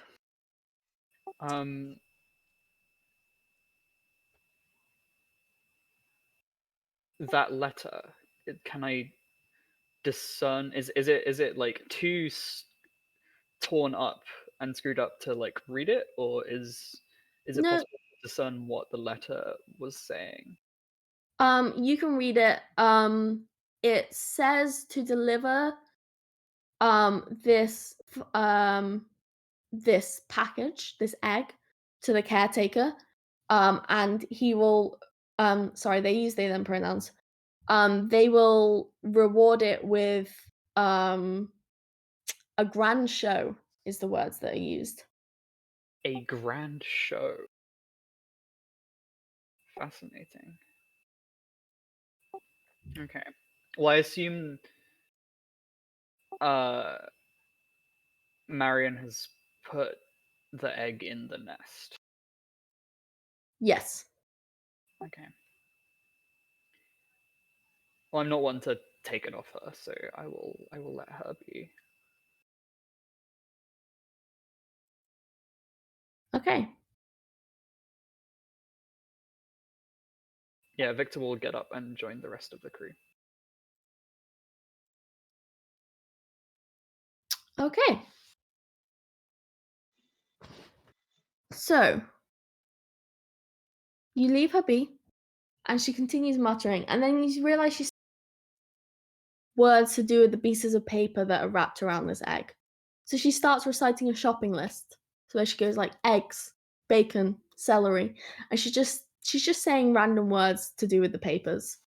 Her eyes are almost completely blacked over at this point. The squiggles are kind of like thickened and almost merged into one. But she doesn't seem too concerned. The quartermaster seems to be recovering from being slightly maddened. Probably we could do with a stop off at Magdalene's, which is like the sanatorium. But there's no rush to get there.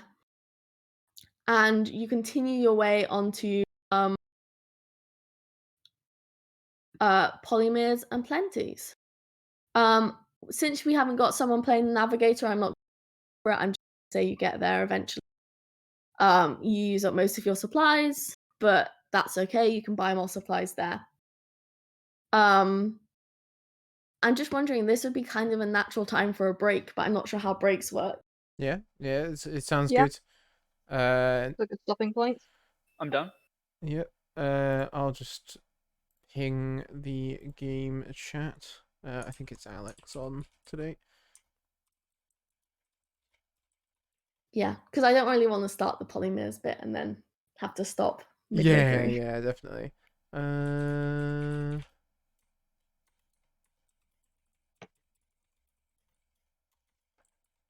This is great fun though. Well done.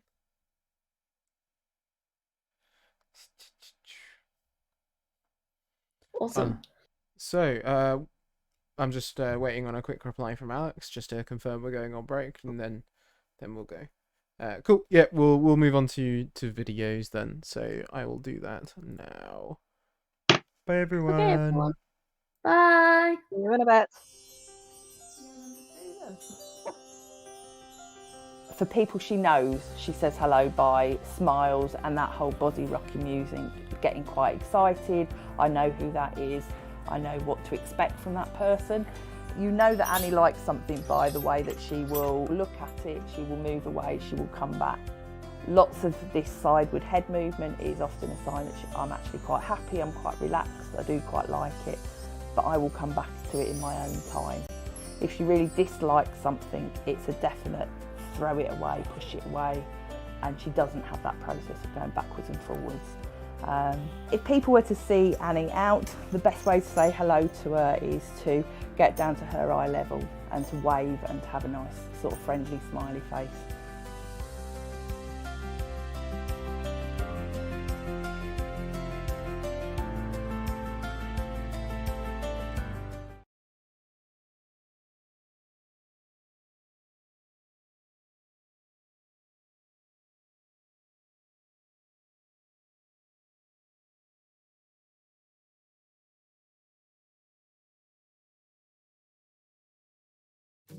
Want to be a virtual buddy? You like baking? Let's go.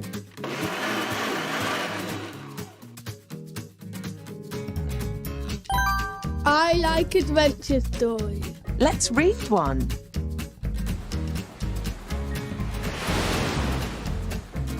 If you've got a little spare time, become a Sense virtual buddy. Sign up today. It's good to make new friends. Sense. No one left out of life. sense.org.uk. Registered charity number 289868.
Hello, my name's Jenny and this is Libby, and I am Libby's intervener, and that means that I help with Libby's communication.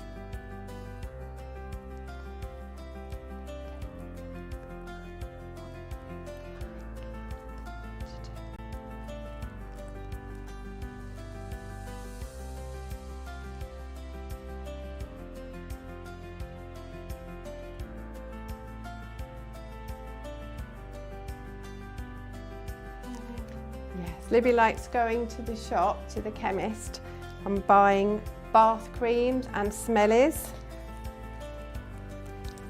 and shampoo.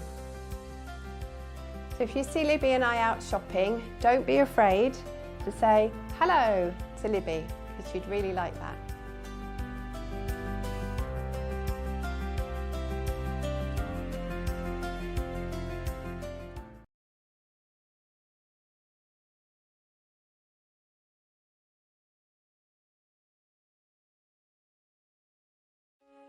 My name is Emma Blackmore.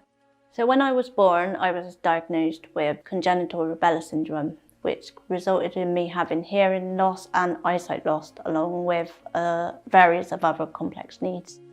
So if someone really wanted to make the changes where accessibility hasn't been great, I would highly just say, come and reach out. We won't buy it. We just want to help try and make the changes so you can have more people come and enjoy it. My name is Maria. I'm supported by Sense and use the swimming pool and enjoy the cafe. I know hearing people won't sign to me, and I need my mum and dad there to sign. But it would be nice if people addressed me and spoke to me. My name is Saihan Islam, and I know Sense through the buddying scheme. My buddy helps me and takes me out to do activities because I find it hard because of my difficulties. I've got this condition that I find it hard to move around and get around places. If the table can be a lot more spaced apart and sort of like a more walking space, and for the staff to be trained about autism and other like issues that people have. My name's Helen Conway. I've been involved with Sense since my children were babies. So Ernie has Down syndrome. He's also classed as visually impaired, and he has a learning disability and communication issues. I think as a family you just want for like the waiting staff not to be afraid to talk to Ernie himself or just get involved with him. There's nothing to be afraid about.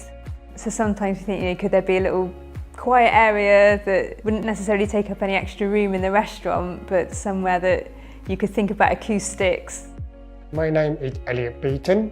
I was premature by 2 months, and since then unfortunately I lost my hearing. Since I was 6 years old, I was diagnosed with an eye condition called uveitis. When you're reading the menu in a restaurant, there's a lot of them tend to be small print.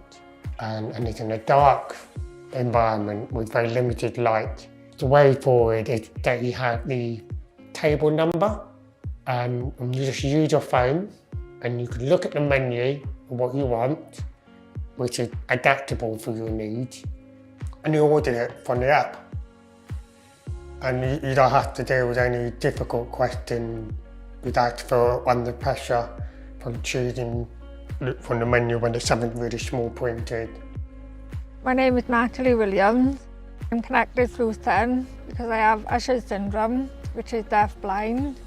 One particular restaurant I went to is a place where you get up and do your own salad, and there's only lighting directly on the food.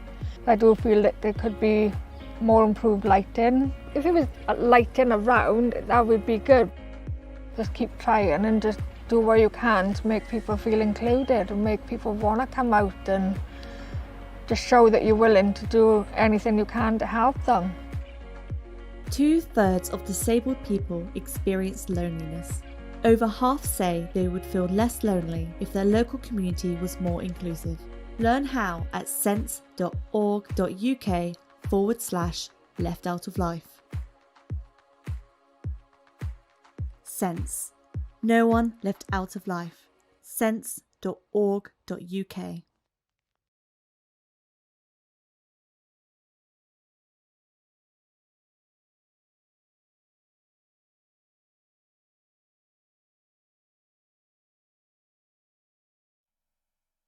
Hello, everybody. That was my voice cracked then. Hello, everybody. We are going to be heading to we're heading to the circus.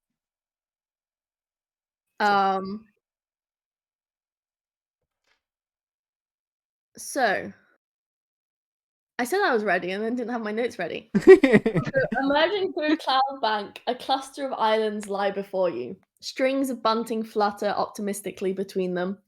Coloured searchlights play across the clouds. They cast wild shadows, haloed in pink and green. You hear the oompa oompa of distant circus music, perpetuated by a straining tuba. So, docking in the port, you can see a large and jubilant red and white circus tent, manned by 2 clowns on stilts, bending over precariously to check tickets. Completely didn't think to put clowns as a content warning in the game, but there are clowns. I'm sorry. You guys don't have tickets. If you want to buy tickets, you're welcome to. What do you want to do? How much money do we have? So money is kind of like a vague thing in this game. I'd say you have enough money to buy tickets to the circus. Okay. Well, Victor's gonna walk up to these 2 clowns, stand in front of them, and say, "Hello." Howdy! How can we help you on this fine day? We're looking for a caretaker. And their faces were already white with the clown makeup, with like a bright red nose, like the smiling face and everything. But you see this frown set in, and as if the color drains. The caretaker? The caretaker, yes. We have a package. And one of them leans down to you on the stilt so that they're like fully bent over, and they're like, "You shouldn't be saying that name around here." The caretaker? And they pull back, and he's like, "You better go. You better leave." Why? And as you say this, they glance nervously, and you can see the ringmaster, a short, rotund man, about as wide as he is tall, just comes barreling out. Not barreling, like waddling. That's the word I want. Waddling out of the circus tent towards them, and they're like, "We can't tell you anything. You're gonna have to go."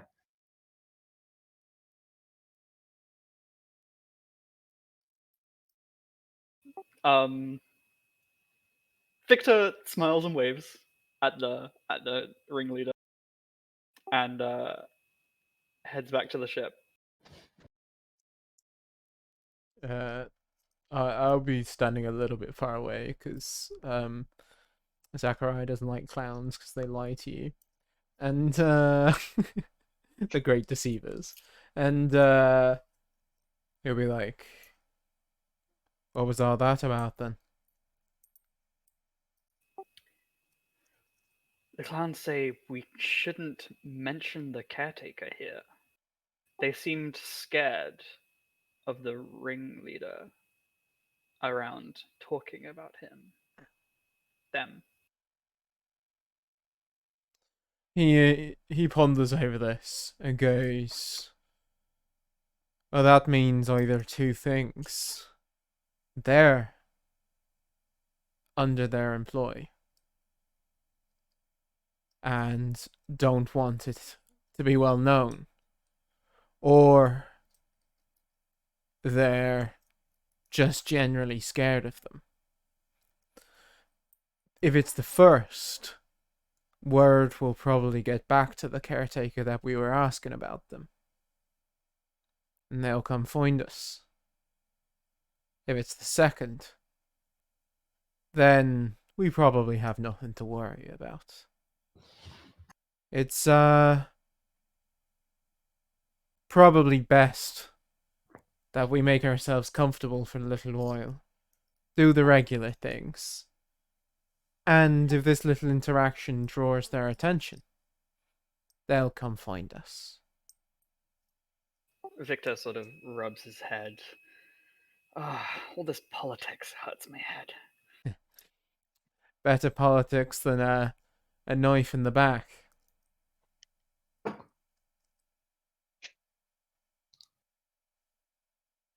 Carver, is there anything you'd like to do? I think Carver's just very upset that he couldn't go into the circus. He's a big fan of clowns. I love the clown spectrum we have going on here. Well, I'm not gonna prevent my crew from going to the circus if they want. Feel free. Buy a ticket. It's on us. Ooh, that's a generous Ooh. offer. Free circus tickets. I knew this job was worth the benefits. I'll go keep the lad company, mostly because Zachariah. To protect them from the clowns, and also he loves the arts in general. So the other performers around, the more artistic ones, he'll enjoy seeing them a lot. Okay. So you wander from your ship, and the clowns are a bit reluctant at first because they saw you came from the same place as Victor came from, and they're like, when they realize you just want to buy a ticket, they become and juggling and all the show and let you into the show. I wrote a little paragraph on what the show is like that I'm just gonna read out because it's fun. So you enter the circus. It's a good circus, so you spend the next few hours witnessing a marvelous show of splendor and wonderment. Sweet colored lights turn the various acts into a feast for the eyes. There is an illustrated man, the tattoos on his skin rippling as if alive under the effects of sigils transcribed from the farthest caches of knowledge in the reach. There is a tentacled fellow, known colloquially as Rubbery Men, drafted from the back alleys of when London had fallen deep beneath the ground, who sings in a beautiful baritone. Then there is a Miss Peppercorn, who parades beasts from the Empire, tigers, elephants, and giraffes alike. There are acrobats and clowns and gymnasts dotted throughout, all talented at their craft. But there's also something lacking. No crowning jewel. The performance fizzles out with some dangerously placed fireworks, and the acts take their bow.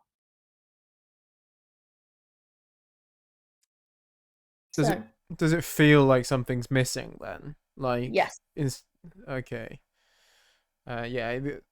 Zachariah is wandering around with watching with great excitement at the tattooed man and the singing rubber man, and his kind of occasionally punching Carver on the arm, like, you see that, lad? You don't see that often. Just so enthralled by the displays. Exactly. Just loves it. I absolutely love experiencing art and culture. Yes, I'll give you a tenacity point for that, because you've experienced your art and culture. Yeah. Mr. Worldwide. While the performances are going on, I think Victor would like to snoop around the circus and investigate and see how much evidence of the caretaker being here or having left is around. Okay, I think because it's a snooping, I'm going to make it a veils rather. Okay. Nope. Because you're going to be doing generally snoopy things. To deceive and misdirect. So roll me. The DC is going to be 8.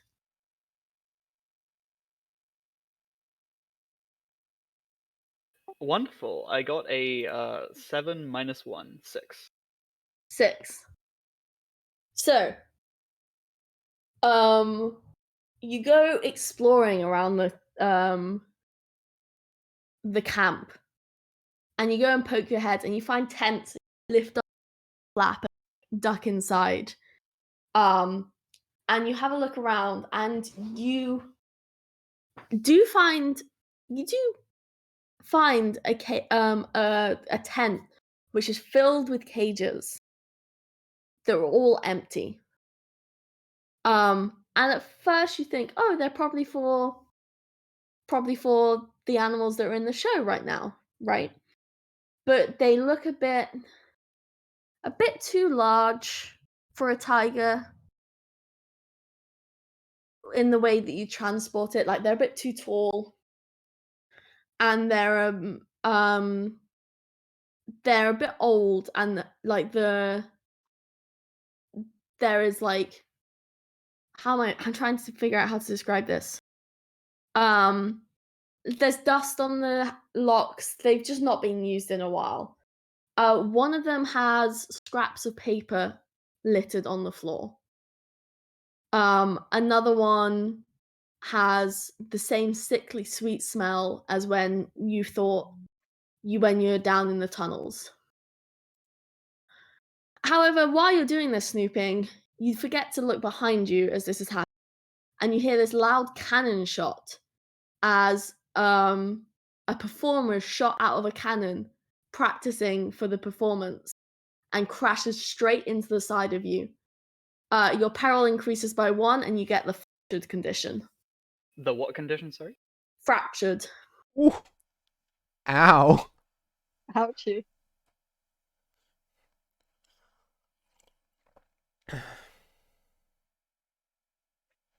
What in the blazes? And the person stands up. Person's completely fine. They had a big helmet on. Oh, sorry about that. I didn't see you there. I was just practicing my cannon fire. You're fine. You're fine. Just walk it off. Walk it off. Ow. When you say fractured, have I fractured something? You fractured your rib as you got barreled into the side. Ow! Oh my god. Walk it off. Ah. I expect to be well compensated for this. I don't think they've got I don't think you can sue the circus. Can you sue the circus? We can try. The rest of the How's it session is going to be a court battle. The true eldritch horror.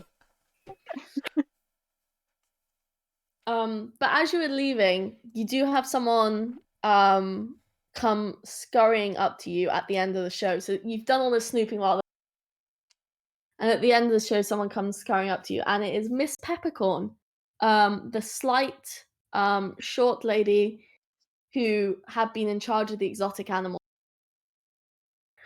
And she scurries up to you, and she's like, I hear you are talking about the caretaker. Yeah, I was actually. We have a package for them. Well, you won't find them here. They're not very wanted around here. I'm sorry to hear that. What did they do? What didn't they do? And you see her glancing around as she says this, and she's like, you can tell she's angry, and she's like trying to like maintain her anger. So she says in like kind of like a hushed voice, she's like, that they stole the show. They were meant to do this big grand performance with sky beasts from across the universe, and yet they decided to go off on their own and take all of their customers and commissions with them. And you know what? I'm glad they're gone, because they were a horrible piece of work as well. They always thought they were better than everyone else, and they were always, you'd have a stagehand go missing every now and then the Cantankerite had a full belly. And it's like, we know what's happening, Caretaker. We know what's going on. And if you ever find that person, I want you to give them a little message from me. And that message should be in the form of a bullet into their head, because you know what? They don't deserve anything less. Wow, they must have been a real piece of work. Honestly. Yeah. They only cared about their animals, glad never about the rest of the crew, and they only cared about putting on the best performance. And we all care about putting on the best performance, but not at the detriment of other people. You're so right. I'm glad they're gone. You wouldn't happen to know where they went, so I can avoid that place.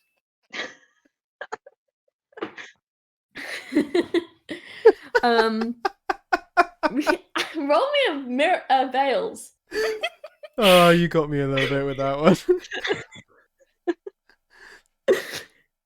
Veils is a 6 plus 1, 7. Okay, that's what you needed. So, she kind of looks at you and looks you over for a second.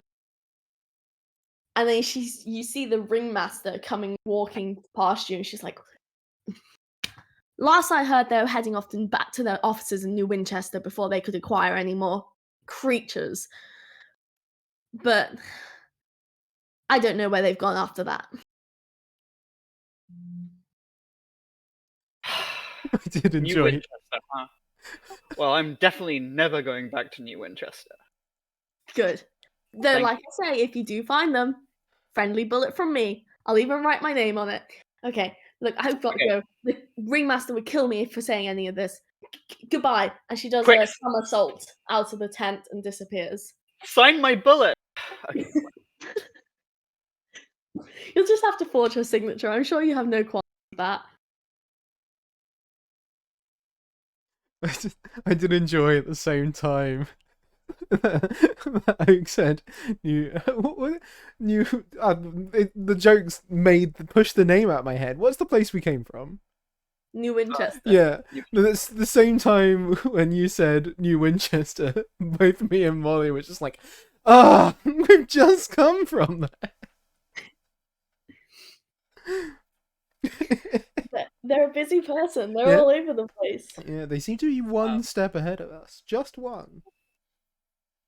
Well, maybe this is a bit too much thinking for how Victor would actually think about the situation, but how many routes are there from the circus to New Winchester?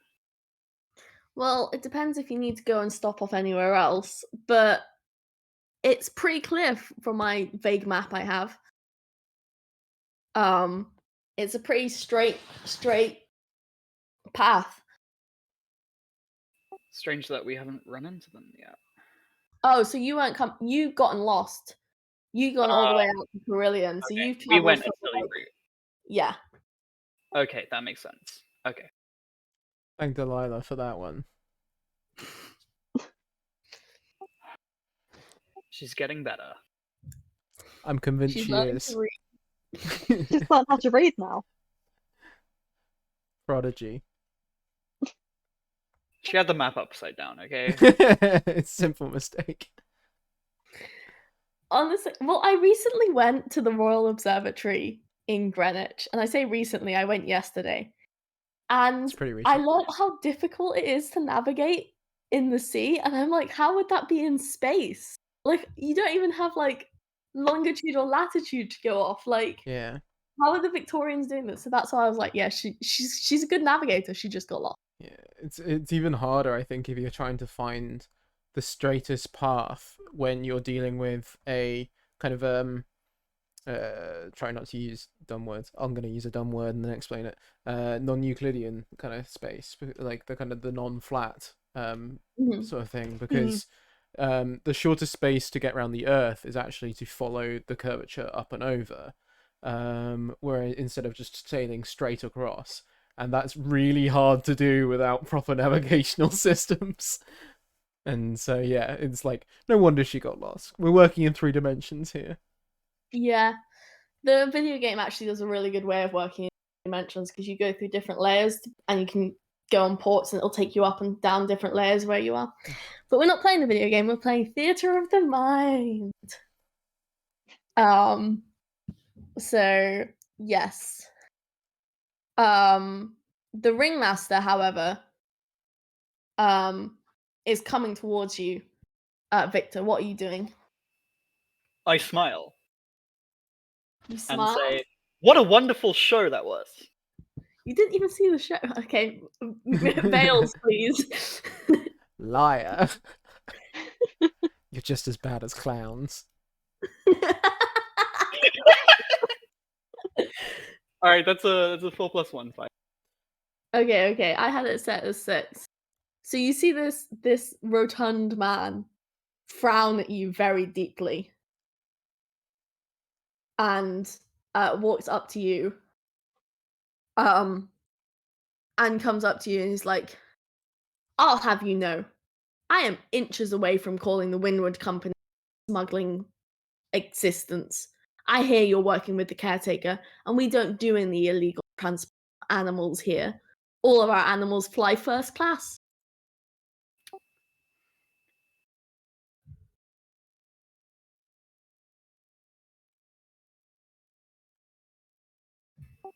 We transport animals in first class too. I've seen your locomotive. You don't have a... Sorry, you cut out at the end. I didn't hear that last. Oh, I said, I've seen your locomotive. You didn't have a first class. It's all first class. He pauses for a second, because that's not how class systems work. When everyone's in first class, no one is. And he looks at you and he's like, give me one good reason I don't call the cops on you right now.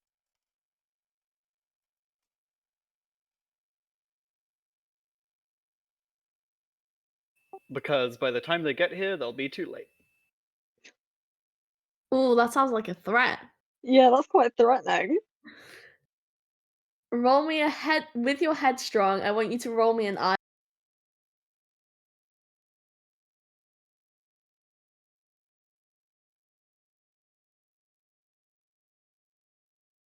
Oh, it's 2 + 1 + 2, 5. 5. The ringmaster whistles, and the clowns come barreling towards you, both of them wielding baseball bats. Has baseball been invented yet? Cricket bats. Cricket bats, Yeah, that sounds more more Victorian. Yeah. And they're gonna grab you by your arm, and the ringmaster turns to you and says, you're not going anywhere. So your peril now increases by 1, and you've got the condition harassed.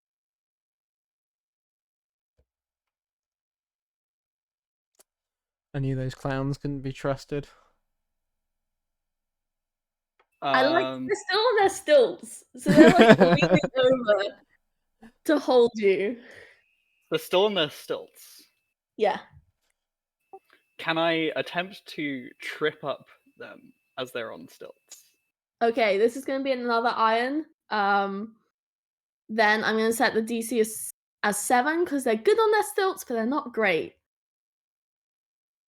9 + 2, 11. Ooh. Okay, so as they're like manhandling you and like going to lift you up, you take your legs and you just like karate sweep, and they just knock out from underneath them. And the ringmaster is like, ah! I'm bolting for the ship. I'm bolting for the locomotive. Professional. And the ringmaster starts waddling behind you, whistling, and more clowns come pouring out of tents you wouldn't think clowns could even fit into, but like clown car style, here they are, just come running out of the place, and you go running towards that. Carver and Jaden, Carver and Zachariah, you are just leaving the circus tent, and you notice this chaos going on. What do you want to do? We just see endless clowns pouring out of clown space. This is like a nightmare, Yeah. and I feel like it's like one of those Indiana Jones scenes where he's like running and being chased by people. He's like, "Start the locomotive! Start the locomotive!" It's like, you see, that was a great show, lad.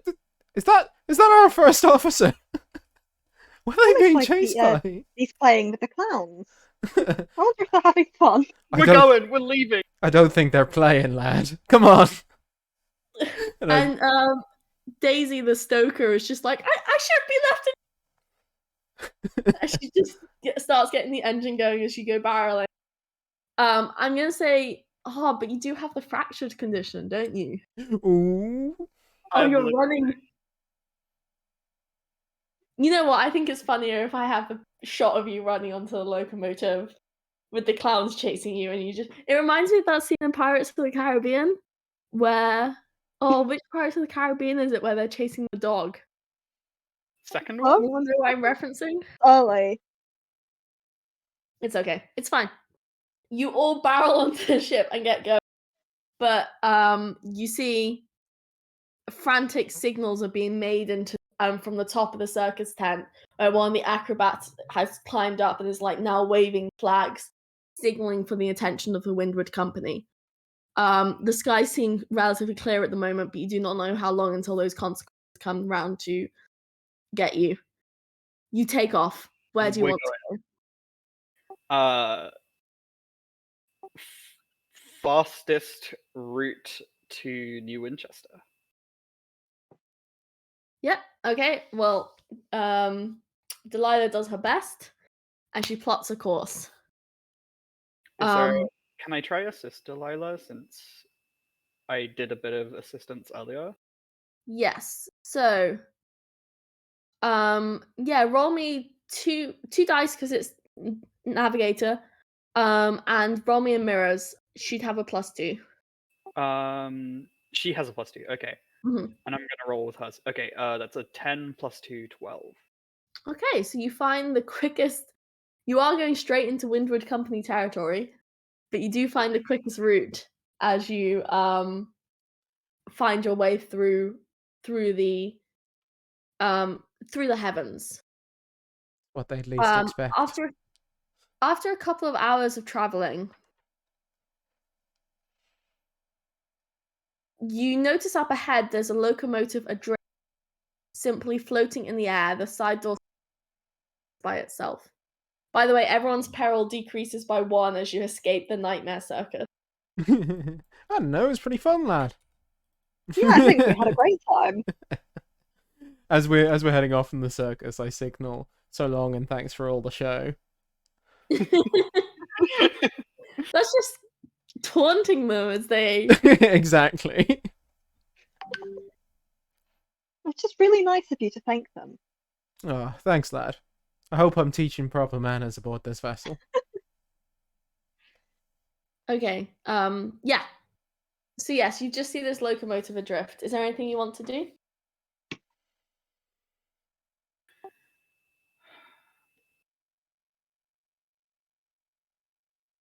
There's whistle of wind passes by. It's quite still in the air. Are there any signatories? Is that a word? Is there any signatures of signatures? Yeah, what faction? Can we see what kind of faction this vessel might find with? They seem to be independent, like you are. Some kind of trade ship. Okay. Is this anywhere near to where we saw the Windward fighting the Takatis? No, it's not. This is now you're now north on the north line, and that was over in the west. Anyone feel like dipping into this vessel? I can try and signal him first, but otherwise it's best to go aboard and see what went wrong, as long as there's no obvious signs of danger. Sounds like a good plan. Get some spare engine parts to fix our damaged machine. Good idea, lad. Great idea. Fantastic idea. Amazing idea. I will win. Carver's never had so much praise before. He's very, very thrilled. So yeah, I'll go. We have 3 competent crew members, and you're one of them. I'm not gonna ask who the other 2 are. But, obviously. The navigator, clearly. So yeah, I'll go and do a very, very basic signal of approaching. Is everything all right? Or is it? Are you operational? There's no response. You just get the twinkling lights of the heavens around you, and it's almost serene, as it just drifts there, floating in midair. I'll head out of my booth back to these guys. We'll say, no response. It's either abandoned or everyone there is incapacitated, or for some reason all of them are asleep. best we go aboard. Come with me and let's take this vessel. There's a. Oi. Okay. I'm not going to make you roll for climbing on board because it's quite still and you can. There's not much danger. You're made for climbing between ships. So the first thing you notice is a strong smell of salt water. It's also quite cold, colder than it was outside. And the wind tunneling through the ship is going out a sizable crack in the other side, which wasn't visible upon your approach. Does it look like some kind of cannon made this crack in the ship, or? So roll me a mirrors.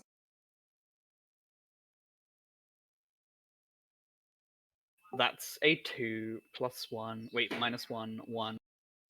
Is that underneath your peril? Yep. I can use some of my integrity to raise it above my peril, though. Okay. So I think tenacity lowers your peril as opposed to you. Yeah. Yeah. So it's kind of like a permanent decrease, which makes it better. Okay, I will spend 3 of my tenacity to lower my peril to 1. So I am rolling on par with my peril. Those clowns really got you in peril before, didn't they? Oh, they really did. Damn Look, clowns. Victor didn't have a fear of clowns before, but they do now.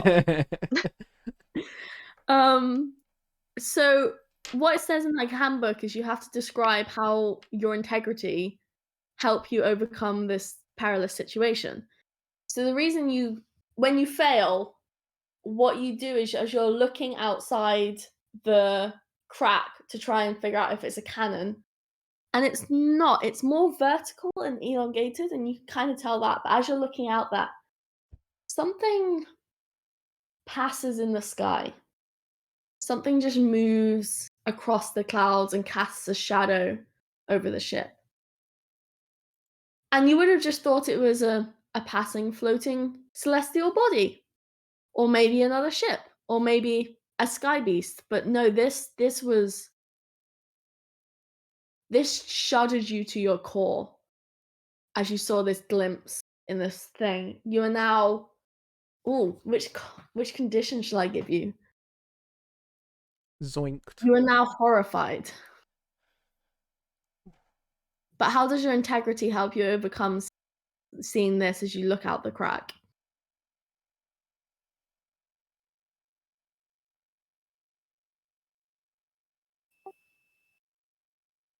I've seen worse. Yeah. So which integrity? So you clutch onto that memory of seeing of all the horrors you've seen in the sky and your many flying on board locomotives. But you do feel your sanity crumbling at the edges and slowly trickling out your nose as a nose forms.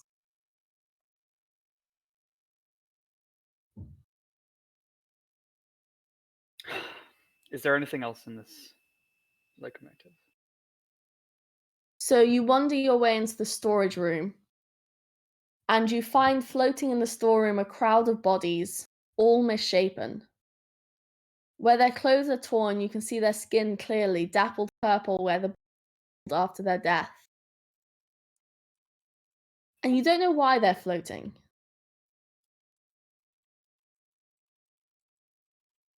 You can't, and because you failed your mirrors roll, quite figure out why.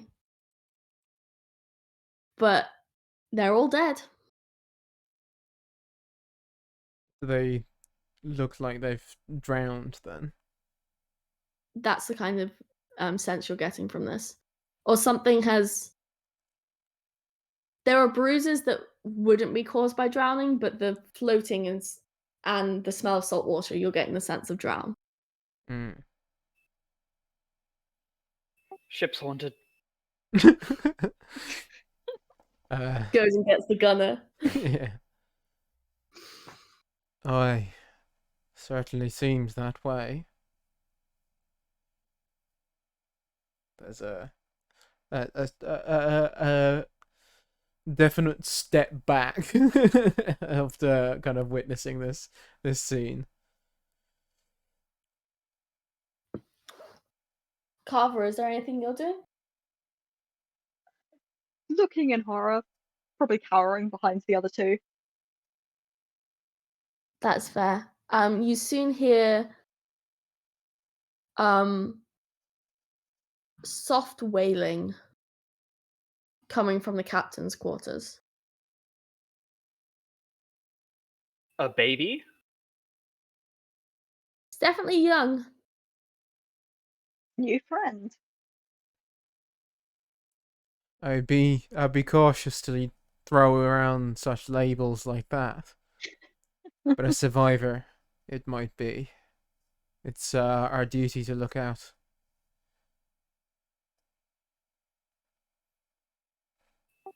Victor will slowly walk towards the captain's quarters and gently press open the door.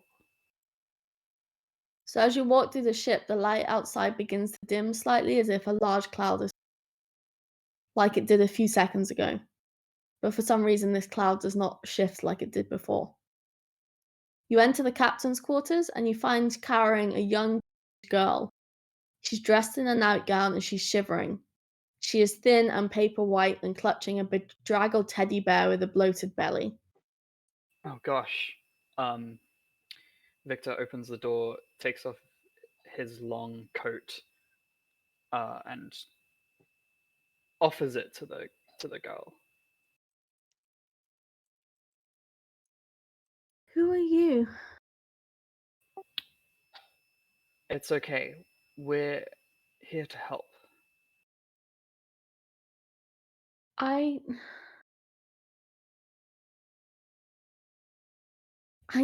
oh,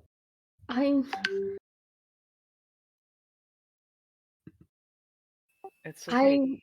I'm sorry. I'm just.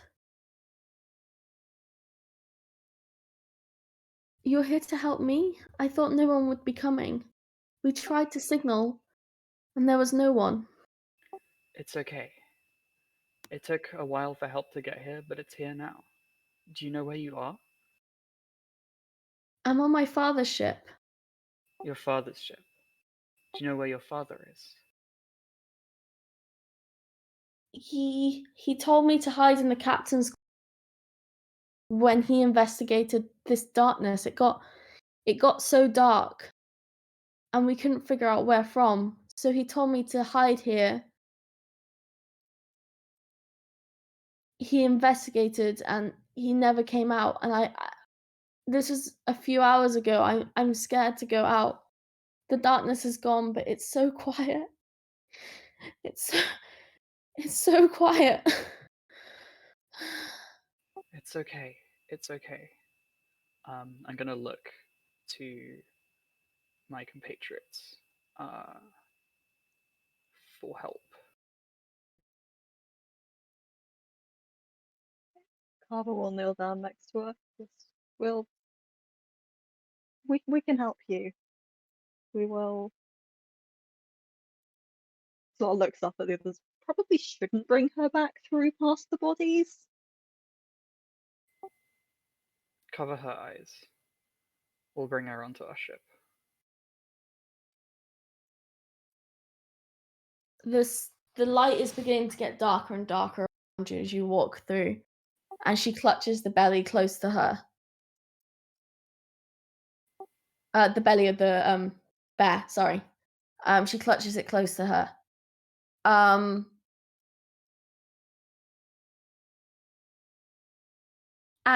What are you doing about the body? Covering her eyes and ignoring the bodies, I think. Yeah. Okay.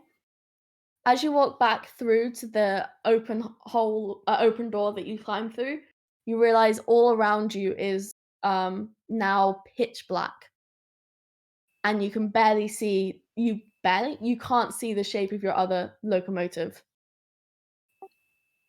We should probably find the engine and get the lights back on. Do we have like torches or anything? So there are like lanterns.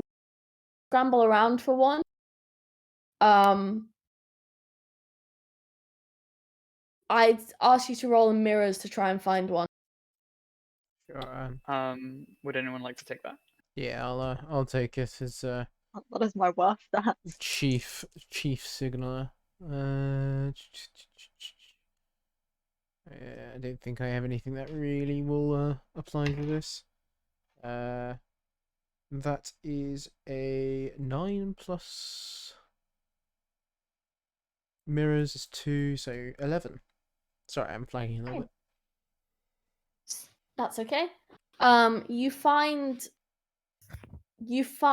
a lantern, and you fumble in your pockets for a match, and you strike it, and it lights. But the light doesn't permeate more than a couple of centimeters into the darkness around you. Mm-hmm. Can the This darkness is purely oppressive, and soon it's getting to the point you can't even see your crewmates stood around you either. Could the others see the match though when I lit it? Yes. Okay. It's the light. You can see the. I don't know how to describe this. It's like you could see the light, but you can't see anything. Yeah. It's like heavy fog, but blackness almost. You know. Yeah. We need to get onto our ship. Aye. The young girl is kind of just. You cut out completely there. Sorry, I missed that. You cut out completely there. Yeah. Oh, sorry. The young girl is clutching onto Carver's arms. Okay. Are we, as a crew who's on this other ship, able to navigate our way, despite being nearly blind, back to our own ship? So you're gonna have to step over the plank that is connecting the two ships in the darkness, which is gonna be pretty precarious. I'll do it. I'll go first. Okay. I'll hand you one end of a long thin twine. And we'll say, take this across with you. It won't hold any weight, but it'll guide us the rest of the way. Okay. So as you're walking across, Victor,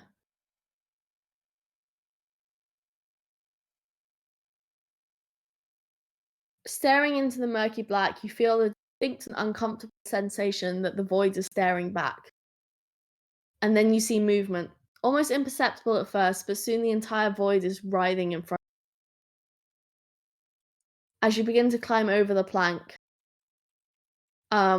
I want you to roll a heart.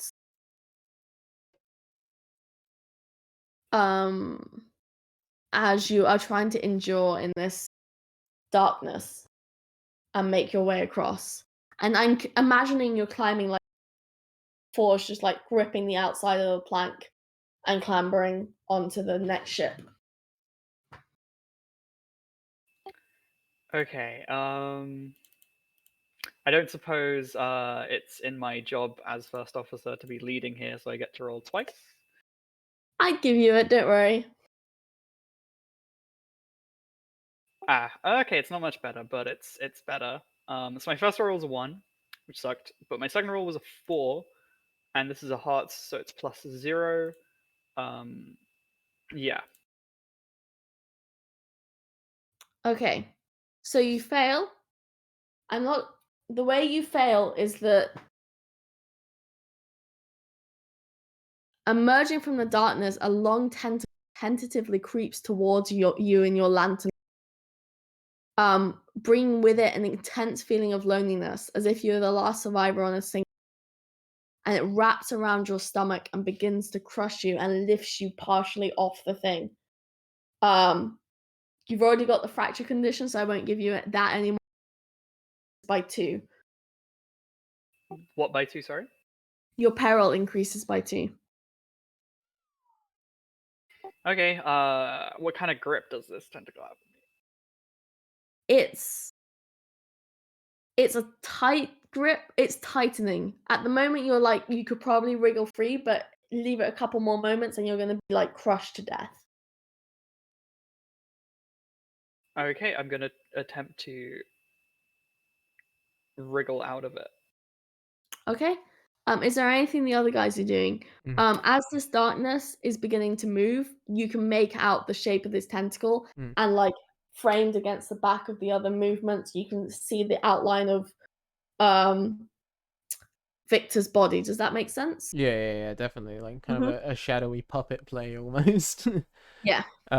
Yeah, also as I feel this kind of twine get like tugged upwards and away from the plank, I'll yell, "Something's got him!" And do I have like just a kind of a knife with me? I probably do for cutting the twine and loosening up things on it. I'm gonna start forward on the plank, trying to use the twine to kind of stabilize myself instead of taking my full weight as I start forward, and I'm just gonna try and pierce this thing. I know it won't do much damage to it, but it might be enough to start it. Okay. I want you both to roll irons as you're trying to get out of it. Yeah. DC 6 because you're both working at the same time. Cool. So that's how I'm like adjusting for. Am I right to Actually, use 5. Nice. Am I allowed to use grizzled for this? Yes, but Molly, you're gonna have to take a minus for your fractured. Okay. D10s are obviously my system. I can't roll for D20s, but D10s, that's a 10 plus 1 for grizzled. So 11. Let's go. Let's go. Don't fail. Don't die. Wait, do I have to roll as well? Yeah, but DC 5. Oh, we beat it. We beat it. That's a 7. What am I doing? Iron. Yeah. 7 plus 2 minus 1, 8. Okay. So you both make a concerted effort. Victor to wriggle free and Zachariah to stab it. And you hear this like piercing shriek as it pulls back, and the darkness briefly completely illuminates, and all you can see around you are tentacles. All the way around, encasing both of the thing, but they all recede back. It seems to be very sensitive to like damage. And both of you manage to scramble along the plank, leaving just Carver and this young girl waiting on the other side. Yeah, Carver is fully just focused on protecting the child. Yeah. Get across, lad. And what I'll do is I'll knowing that damage causes it a lot, I'm gonna try and toss this lantern at it to kind of set a small part of it ablaze and keep its distraction from engulfing us in the darkness again. Okay. Yeah, roll me another iron. See how well that goes. That is only a 5. Okay, so I'm gonna say the lantern goes disappearing off into the abyss. Mm-hmm. And I'm gonna give you your peril increases by 1, and I'm gonna give you the condition scared. Yep. Because you've just lost your light source. And this is terrifying. Okay, Carver, what are you gonna do to get out of this situation? Attempt to cross to the other side while probably trying to hand the child off to whoever is waiting and best at grabbing. Because Victor. Yep, I can do that. I can take the child. Like do a sort of pass child over, get in through maneuver. We can do that. Okay. Teamwork. Carver, you can roll me either an iron or a heart. I'm better at heart, so let's see if I fail this one. But because everyone's helping, the DC is 5. That's good because I rolled a 5 plus 2, so easy. You rolled a 7. So you pass the child across, and something catches your eye. but you can't quite explain it. But there's briefly for a moment a tentacle wrapped around her, and then it slithers back off into the darkness. And for a moment you thought, you're not entirely sure, but you thought like it was connected to her. But now it's separated and it's gone, and it's fine. You get her across the ship and she stumbles crying into the darkness. You follow soon afterwards, and you all shutter yourself inside this, and the blackness is as oppressive as ever. What do you guys want to do? Take the girl to the cruise quarters. Navigator, engineer, head for the light. Whatever's lightest, head there. Carver, I'll let you roll for that. With a -1 because you're still damaged. Not you. The ship is still damaged. You're a damaged individual. No. Full on Joker. Well, if I'm not currently, will be by the end of it. But yeah, roll with advantage because you're an engineer. 9 was my highest. +1 for Ryan, -1 for damage. So very nice. Awesome. So yeah, you just begin. You can't see any light, but you remember the direction of where light only moments ago, and you just follow that. But it seems like the darkness is traveling with you. And this young girl is just stood there holding this bloated bear. And she runs up to you, Victor, and hugs into you. I'm going to demonstrate with my jungle skog because I have. Props. Perfect. So she hugged you with the bear in between her and yourself. And you get this distinct smell of salt water coming off the bear. Oh. Where did you get that bear, child? I'm sorry, I'm scared. It's okay, it's okay. My father, he gave it to me when last night he went out to have to smoke, and then he came back in and he had a bear, and he gave it to me. Okay, child. Why don't you hold this and I give her the bee? It's the size of a dog. So it's jungle skunk, to be fair. It's true. It's true. I don't know if the bee is like soft. I'm assuming it's like kind of furry, like bees are. Yeah, it's kind of furry. It's quite, I've always imagined it as incredibly fluffy, like just like moral-sized fluff. Yeah. But yeah, she doesn't want to give up. You're gonna have to convince her. DC 8. Listen, if you give me that bear, I promise everything's gonna be okay. And I will roll. Oh, it's close. It's close. That's 6 plus 0, 6. Well, you have headstrong, which will make it 7. Okay. But I don't think you have anything else, right? Do you have any other conditions? I'm striking. Unfortunately, you can only use your qualities once. You can use one quality and then also one condition. Well, I'm fractured. I don't know if that helps. I'm harassed. I don't know if I still have harassed. I don't know if that helps. I can say your harassed is gone, but you're still fractured. Anyway, that doesn't help. She clutches the bear tighter, and as she squeezes, its mouth falls open, and like a wave of salt water just like pours out and sloshes onto the ground in front of you, followed by a tentacle that just reaches out and whips into you. It's very painful.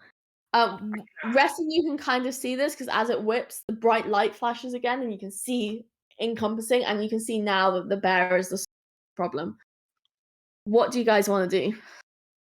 Take the bear. Take the bear. Yeah, I'm. Well, actually, you're probably closer, Carver.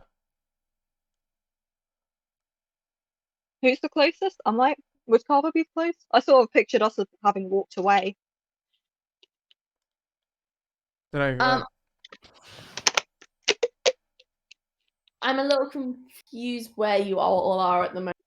Oh, yeah, Carver's in the engine room because they're like stoking the engine to get as far away as possible. Yeah. So I think it's just you there, Zachariah.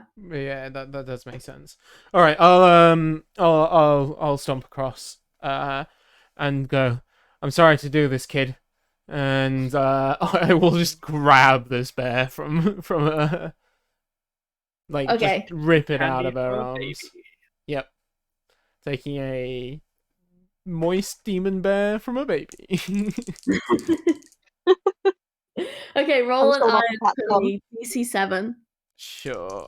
Can I use Grizzled for this as well? Or Yeah, I'll allow it. yeah, thanks. I need all the help I can get with iron.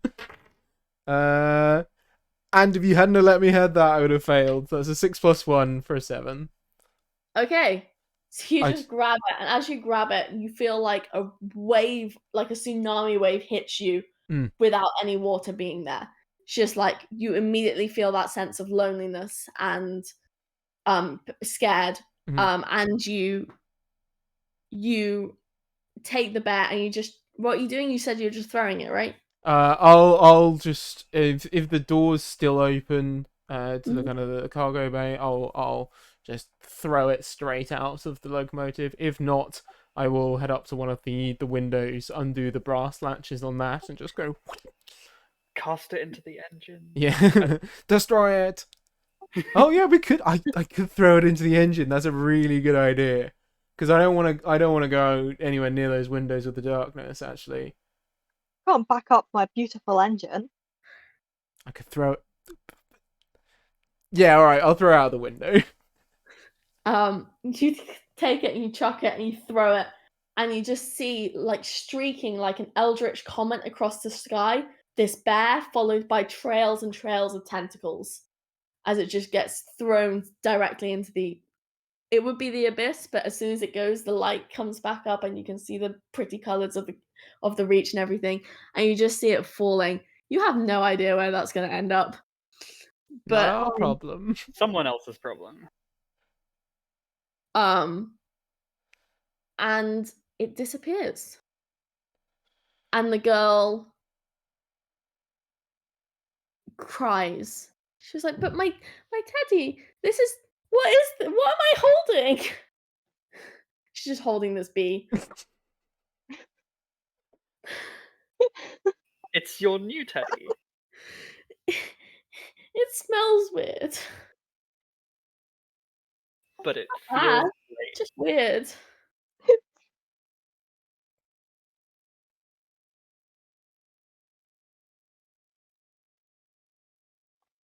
I'm trying to think what we can give her. I think Carver's definitely the sort of person to have teddies in his room. It's yeah. He seems the type to have like just a wall of stuffed animals. Okay, so you go into the crew's quarters and you find the suit. Please describe the subway to me.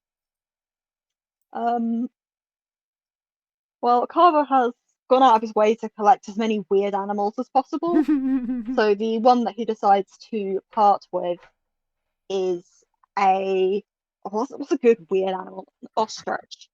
Oh no, if you'd said shoe bill, I actually have. Oh my god. Is that a Final Fantasy He has reference? no eyes because my dog decided to chew them out. But yeah, you present. This can be an ostrich substitute. You present that to the girl. She's called Patience, by the way. Yeah, we haven't actually asked her name, have we? And she holds it and she's like, "Can you just take me home?" Where is your home? London. I'm sure we can go there. Do you Yeah, have if you drop her family off in there? New Winchester, she can go down to London. So yeah. Does she have family there? We're not just abandoning her. Yes, she says, my mother lives there. I miss my bear. I suppose this one's okay. What's their name? It's a special bond between a child and their teddy, so I think you need to name it. Patience. I'm gonna call her Caramel. That's a strong name. And she hugs Caramel closer. And you get away from this eldritch abyss. I will lower all of your Hell yeah.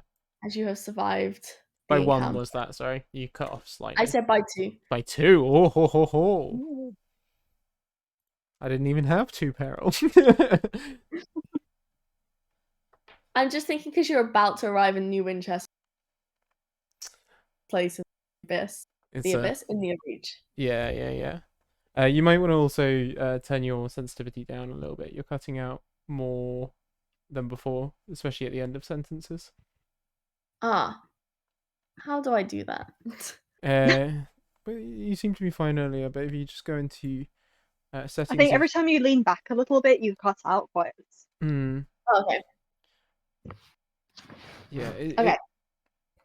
It's probably just that. But if you want to just check it in Discord, it's your settings, voice and video, and then there's input sensitivity, and you'll just want to lower that a little bit if it's not on automatic. Settings. User settings, Voice and video, and then input sensitivity. Yeah. Just slide that down a little bit.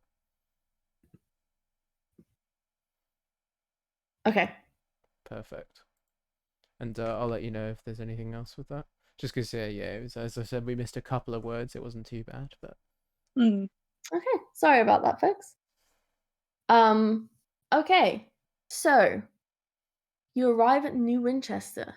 Now, you've all been to New Winchester before, but I'll describe it for everyone else.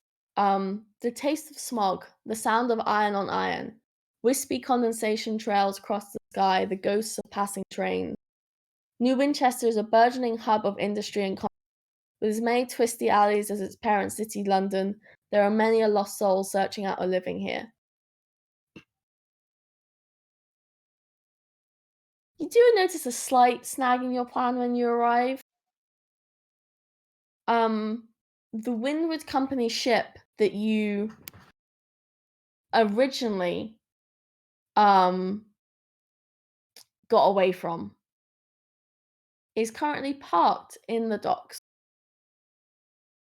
You're not sure if they heard about what happened at the circus, but they're there, right where you need to drop off.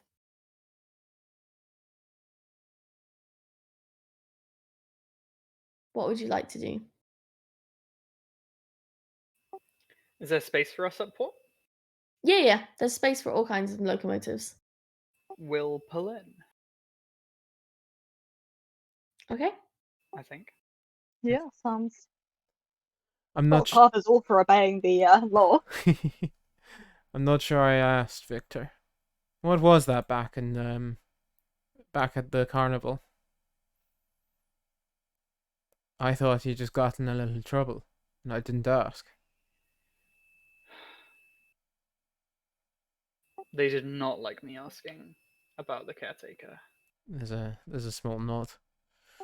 They I thought hated me asking so much that they threatened to call the cops. there's a look of confusion. Ah, that's certainly a reaction for someone asking about him. That's what I thought. Well, we'll be careful around these parts. Yeah, I don't think we should say that name out loud anymore. We should give it a code name. What code name do you think we should have, Warren? Ooh. Caretaker likes. Actually, do we know that you have you told us that they like animals? Because you found that out at the circus, right? Do we They were an know that? animal. Do we know that already? I don't think my character would have mentioned it. I don't think Victor would have mentioned it. Mentors.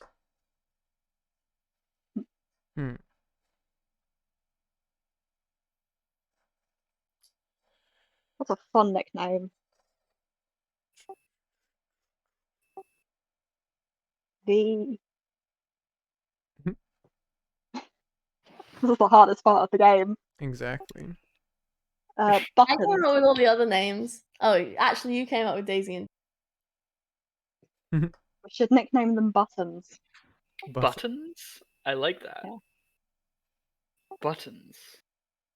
We're looking for buttons. Can't say I'll remember it, but it's as good a name as any. He slaps Carver on the back. Right. Let's get into port. As we're getting off the ship, do we see the officers who are on the Windward vessel? Yes, they're all dressed in the standard smart blue uniform, brass buttons going down there, the front. And they look at you suspiciously as you walk past. Can you just roll me a general veils? Just DC 6. Just to walk past this. Anyone want to take a roll, or should I? You go for it. I think you're the best at veils. Yeah. Not got a 0 in that one. Oh, I got a sweet 2 plus 1 3. What's your peril at? It's at 1. Oh, okay. Cool. So that's a failure. You've already got harassed as a thing. We should have not. They walk up to you and they're like, "Hello, officers. Hello. Did you get away safely?" The stovepipes are always in good stead in the Reach. We will crush those Takatis eventually. Yes, we will.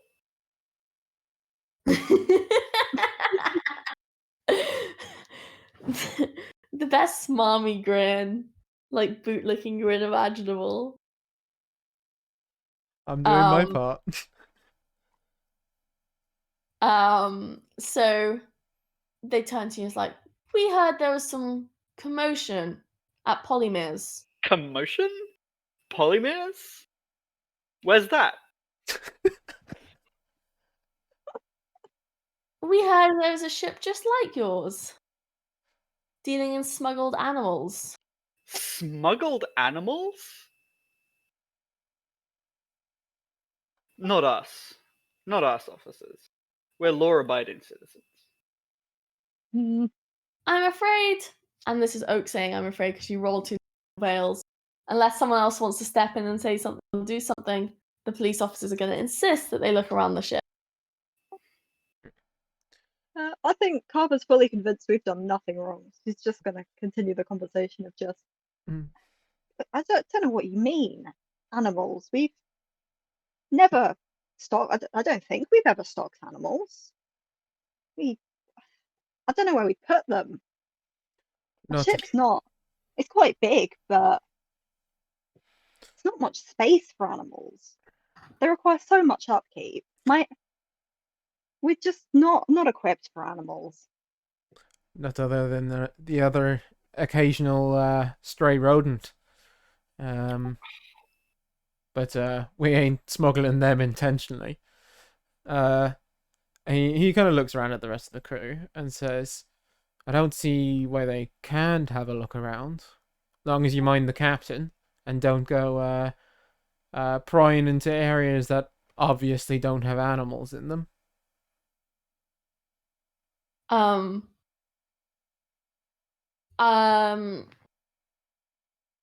Carver, do you mind rolling me a convince? Or no, I think Carver should lead on this because you started. Roll me a convince. DC 7 because they're quite suspicious. That was a 9. +2. Oh, Um. got hearts for days. Okay. So Oak's just going to remind you, before this continues, that you do have a dead bee on board. That's not illegal. Is that illegal? I don't know. It just your story may not hold up, and you also have an egg on board.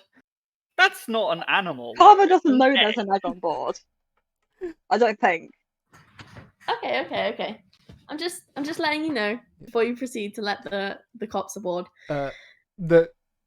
Does Carver mention anything about this, or does this kind of just this role generically and the conversation generically bring this into our heads that we have a dead bee on board? And no, I was just saying as Oak, just a reminder, you do have some. Yeah, we do have some animals. things we don't want them to know about. I don't think Carver knows about the egg. Yeah, and probably hasn't realised the bee is illegal to own because it's dead. Mm. Okay. Because they don't know it's always been dead on your ship. Yeah. Yes. Okay. So the police officers in their nice blue suits. What was your convince roll? 11. 11. I'm gonna roll a dice. And I'm gonna see if they find anything. And I'm setting a hard because you were so convincing they're not looking carefully. Mm-hmm. And I did not roll high enough. I rolled a 6. So the way this works is I think Mariana is currently got her jacket back over the egg and is kind of curled up next to it, and it kind of just looks like she's taking and she's using it as a pillow. Like, it's not very obvious what is going on there. And they look at her carefully, and then they look at Chip, the quartermaster, who's still just curled up in a ball, crying. Then they look at your fancy resin statue, and they're like, "Oh, interesting craftsmanship." And then they see the dead bee, and they're like, I was gonna say, well, what's all this then? But that's just But they give it a poke with their foot, and they're like, what is going on? We found these things in under a lighthouse. You should check it out. Isn't it? Vermin's always sneaking aboard. Yeah. Okay. Sure. Fine. Well, it seems the clowns are being clowns again and don't seem to know what is going on. You're free to go about your business, but I'm going to remember this ship, and if there's any other problems with you for the rest of this time that you are flying around the skies, you will be under severe scrutiny. No problem, officer. We'll do everything by the book. Oh, I forgot you also have that book. But yes, welcome to New Winchester. Where would you guys like to go? I feel like we should drop the child off first. Yeah. Yes. Is there any transports to London? Yes, so... Oh, wait, I can never remember how it's described. If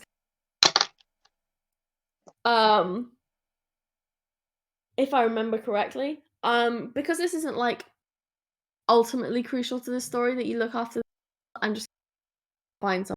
You pay her fare to get her sent to London. Yeah.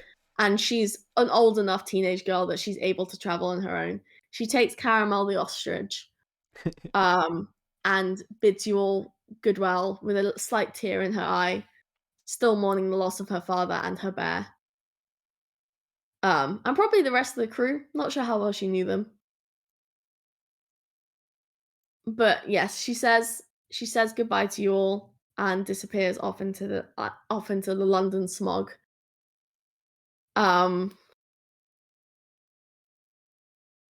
Okay. Oh, you could also possibly find out how to what to do with Bartholomew Flint. Yeah, I would like to see if there's any word about on how to turn someone from being a honeyed statue into a person again. Okay. So you ask around. Roll me a mirrors, please. DC 6. Oh boy, anyone else want to help me? That would probably make it worse. I could do, yeah. If you want me to do it instead, or I'm not sure how helping. Does works. assistance work like this? Okay. So unfortunately, there isn't really an assistance role in this game. Kind of just one person needs to make the roll. If you can always delegate. I will me. delegate this task of searching for a cure to being honey to you. Sure. Can I apply my mysterious tag to this? Yes! Yeah! It's a mysterious request to make. I will allow it. It's like straight approaching. I'm the dark stranger in the bar going, hey. Hey. How do you turn a person who's been turned into a honey resin statue back into a person? And they're like... And they think it's just a really weird pickup line, and they're like, not sure where you were trying to go with it. Or some kind of like, philosophical question, Yeah. One that has no right answer. Yeah. 3 people Your walk into a icebreaker for bar. making friends.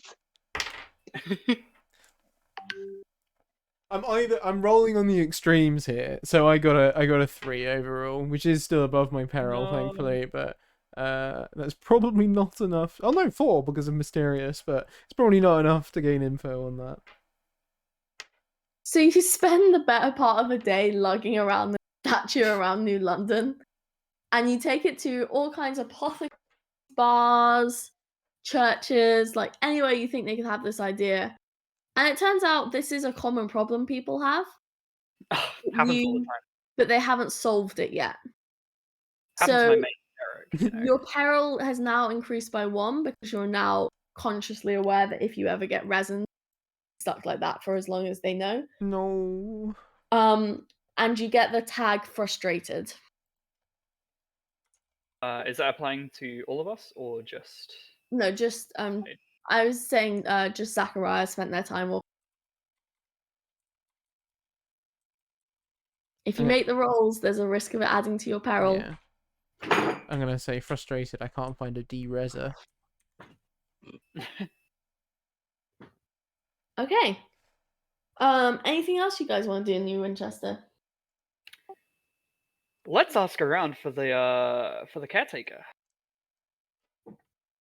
Yeah, I think I'm gonna you've Molly's on a roll, Jaden's done a roll. Toby, I'm gonna ask if you want to do a roll to have a look for the caretaker. Buttons. Yep. Yeah, we're looking for buttons. I don't think that's how code names work. I think other name. Other people are not aware of the code name. But you can try it. Yes, I will certainly give it my best shots. Yep. I assume mirrors? Yes, sorry. I don't suppose I'll be looking in books. I think you could go to like an information. No, what? You know when they used to have phone books, but before phone books, they had like census data on where everyone lived and stuff like that. Like a ledger sort of thing. Yeah, like a ledger. Yeah, I can say you can go and find one of those. Okay. Well, I rolled a 6, -1 for my mirrors and +1 for the. So. Yeah, 6 was the DC I had in my mind. So you wander around. It takes you a while.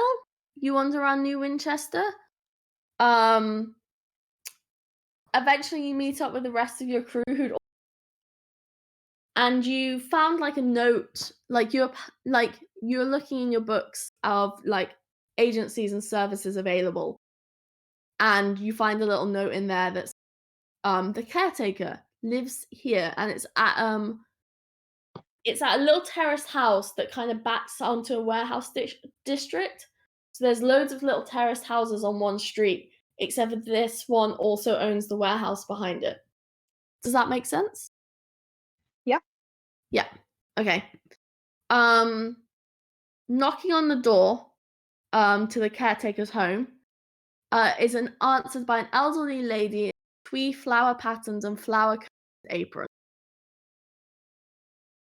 As she opens the door, she's like, "Hello, how may I help you today?"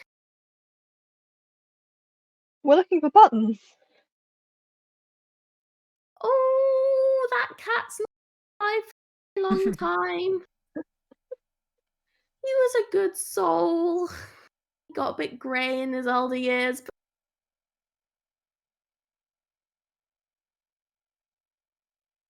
I'm sorry, I can't help you with buttons. Have I come alone or have I brought the other two with me? I assumed you were all there. Okay. Go on, lad. As long as you're sure this is the right place. I don't see why we can't drop code names here.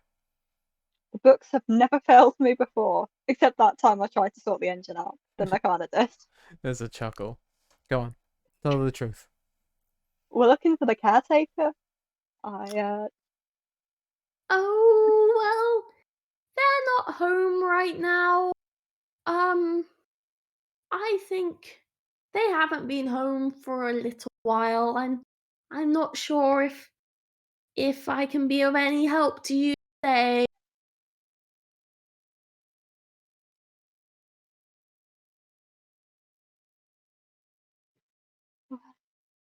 When will they be home?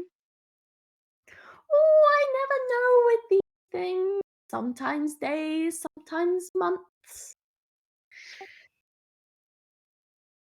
When was the last time you saw them?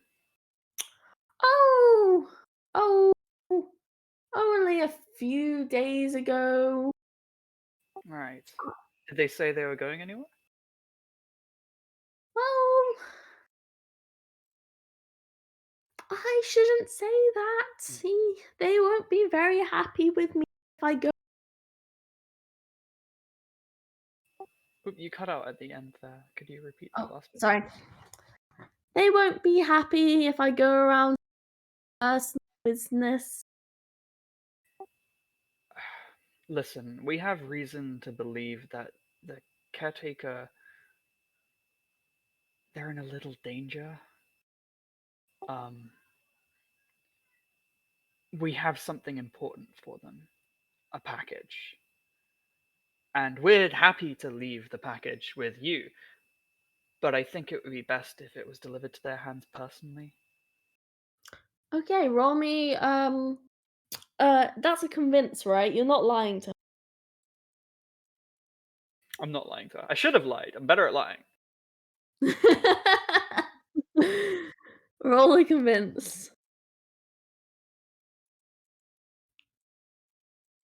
Oh, it's not good. It's a 2 plus 0.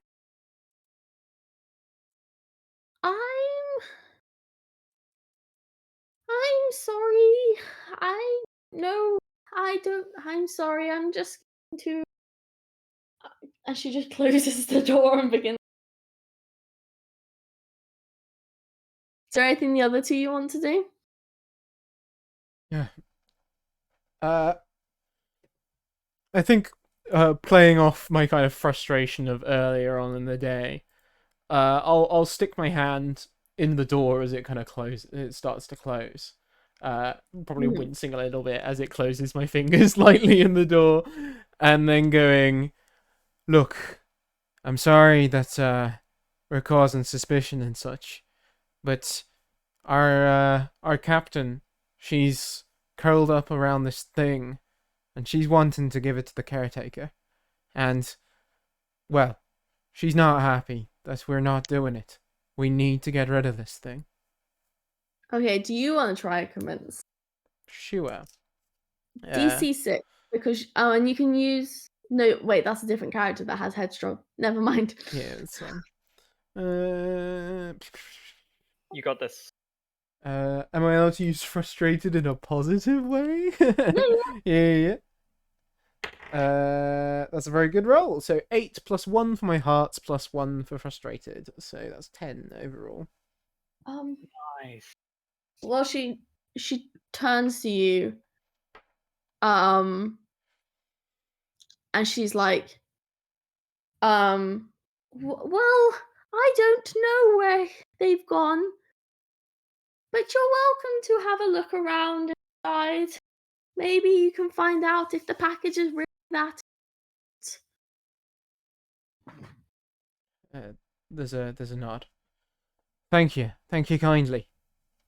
And we'll be sure to be respectful. That's okay. I'm just a little lamb. I'll make you some tea with some biscuits. Oh, I'd love a cuppa. She's gonna What poison kind of us. biscuits do you have? Biscuits, okay? Oh yes, that'd be perfect. Splash of milk, no sugar for me, please. Okay, I'll probably forget that. Bless. She's either gonna poison us or this is real. Like, Tell me, do you happen to have any honey in?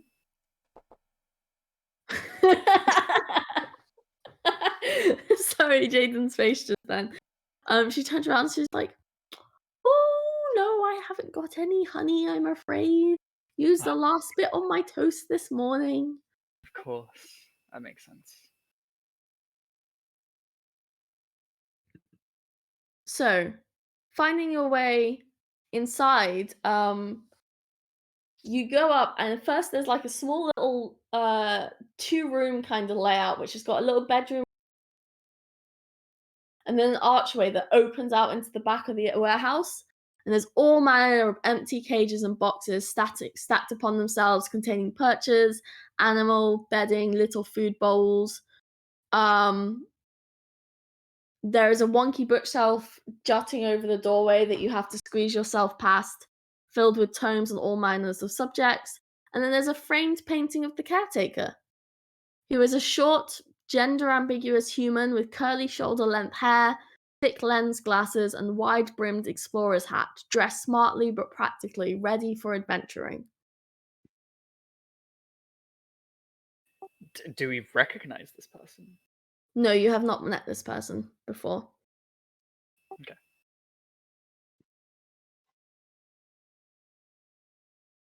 And it's just a portrait of them, right? Yep. Not moving or anything. No, it is just a portrait. I'm already suspicious of every single object in this game now. That's when you know you've written a good game. Yeah, it's been really good. Right.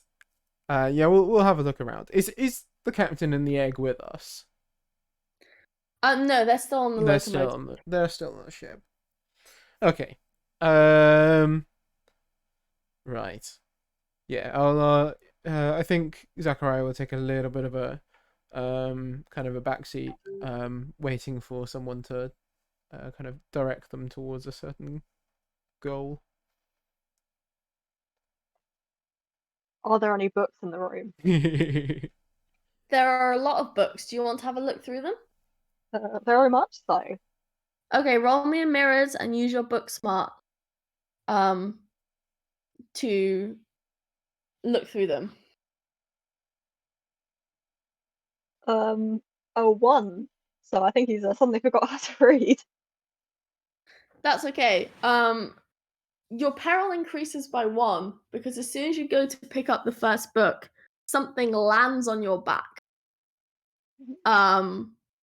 You're gonna get the condition startled, and you turn around and you see who was hanging from the ceiling, a squat Chiropteran man, which is bat-like man. His ears twisting at the sound of your approach, and he looks at you all and he's like, "What are you doing in here?" We're looking for the caretaker. I'm looking through your. Sorry, Toby, what did you say? I'm looking through your books. Oh, the man, the bat-like man, says, "Please don't touch my books. My books are very precious to me." His little bat ears wiggle. He's like, the caretaker is not here. He's on an excursion to Hybris at the moment. I'm sorry I cannot be of any help.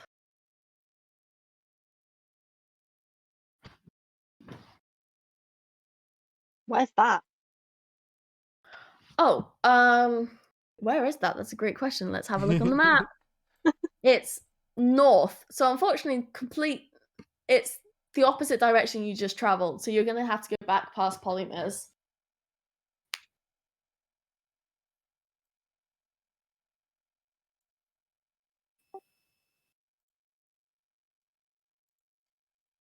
We really are on a heckin' goose chase. Yeah. You only just missed them, I'm afraid. It was a couple of days ago, they said. Can't we just leave what we have for them here? Our captain's getting real threatened. I'm not too good at dealing with their affairs, but I promise you they are there. Like I said, you only missed them by a couple of days. How long does it take to get to Hybris? Oh, the better part of a day. What time is it? You've been going across a couple of days at the moment, so any time. Okay. I haven't really been following that.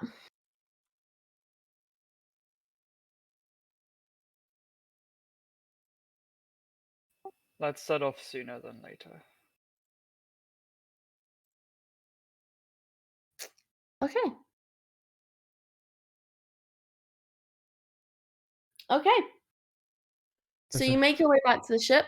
I feel like everyone's lagging a little bit. So if you need to take a little break, we can... It's fine. We haven't got much longer left. I wouldn't mind a small break. I'm Okay. actually a little desperate for the loo. And, Sure. but- Yeah, I'll run one quick video. Sound good? Okay.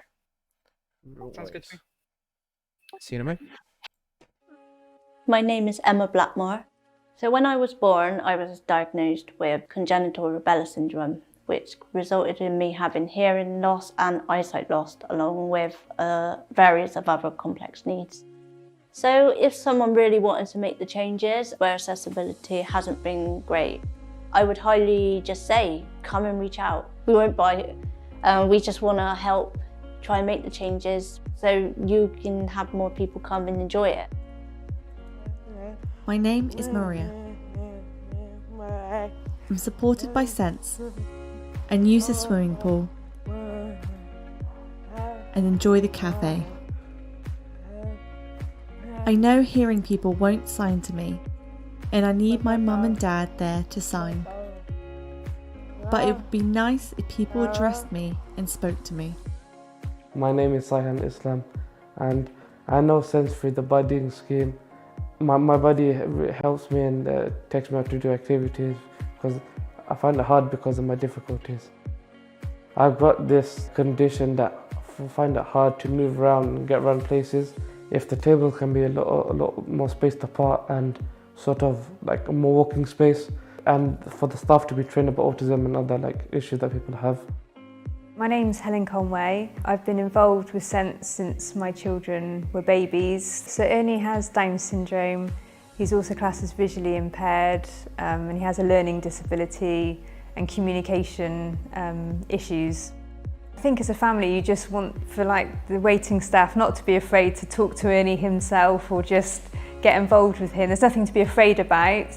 So sometimes you think, you know, could there be a little quiet area that wouldn't necessarily take up any extra room in the restaurant, but somewhere that you could think about acoustics. My name is Elliot Beaton. I was premature by 2 months, and since then unfortunately I lost my hearing. Since I was 6 years old, I was diagnosed with an eye condition called uveitis. When you're reading the menu in a restaurant, a lot of it tends to be small print. And it's in a dark environment with very limited light. The way forward is that you have the table number and you just use your phone and you can look at the menu and what you want, which is adaptable for your needs, and you order it from the app. And you don't have to deal with any difficult questions without feel under pressure from choosing from the menu when there's something really small printed. My name is Natalie Williams. I'm connected through SEN because I have Usher's syndrome, which is deaf-blind. One particular restaurant I went to is a place where you get up and do your own salad, and there's only lighting directly on the food. Sorry for cutting the video short, everyone. Our quick break's over. I just also want to let everyone know who's watching, who hasn't been seeing the chat or the donation goal, and that we've hit £1,000 over the course of this. Thank you so much for everyone who's donated over the course of this, and there'll be a more official announcement at the end, I think, before we move on to the next one. Nice. I didn't know you could do that. But yeah, thank you so much. Anyway, back to the game. Okay. As you find your way back onto the ship, locomotive. I'm never gonna get this right. It's gonna be the entire way. Just own it at this point. So you go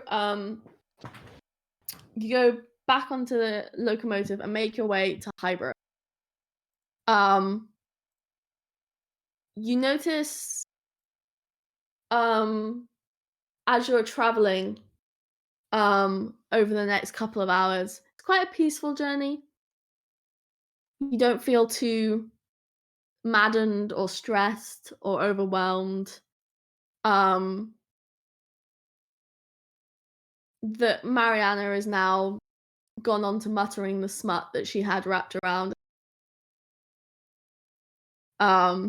You're worried you'd almost get done for. So in Fallen London World, you have ministry approved literature, and then like unapproved literature, which is like a contraband good. Yeah. I feel like this would fall into the unapproved literature. But you do notice careening through the vast expanse of the heavens, a scribe spinster. What? A scribe spinster has long, thin oars and a body of paperwork that flaps maliciously in the wind.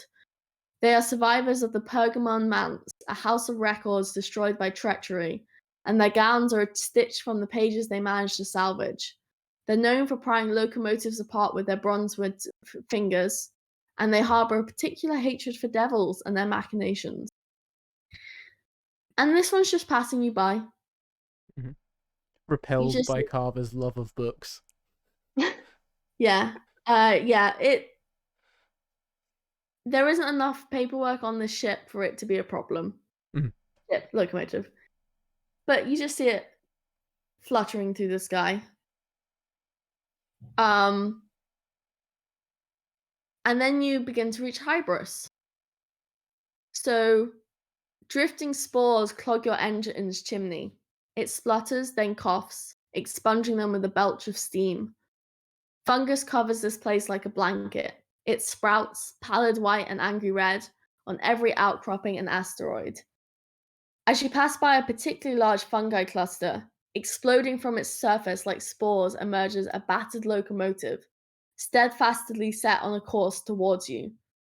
The crew are all attached to the outside by sinews, their arms reaching out, grasping, their faces gaunt and gasping.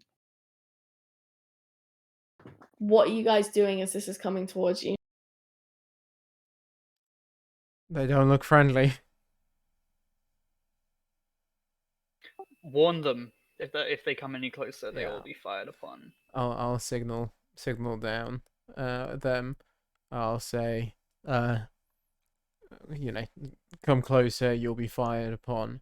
State your business. Okay. So as you signal towards this, I want a convince. Mm-hmm. So her hearts, and it's a really hard DC. Be a 9. Oh, can I use my signaler profession for the stuff? Cool. No, neither of those go above. The highest was a 5 plus my heart's of 1, so 6. Okay. It seems to be moving with such intent purpose that if there's any semblance of a crew still left in there that could have recognized signals, it's not succeeded. It smashes into the side of your already damaged vehicle, and you all feel like the fingers of the crew attached on the outside, like groping inwards, trying to find something to latch onto. What do you guys want to do? They're hurting my engine. We can't let this stand. Fire the guns.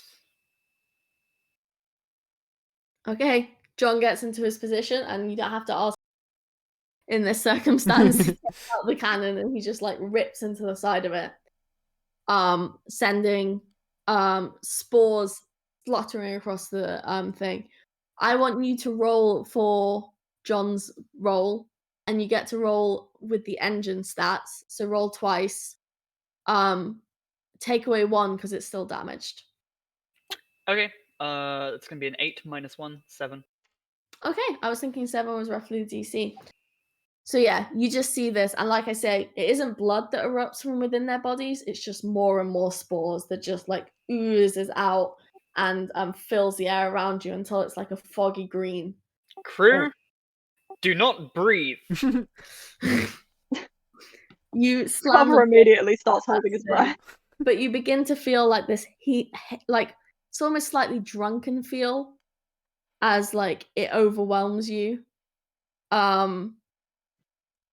As you hold your mouth, and the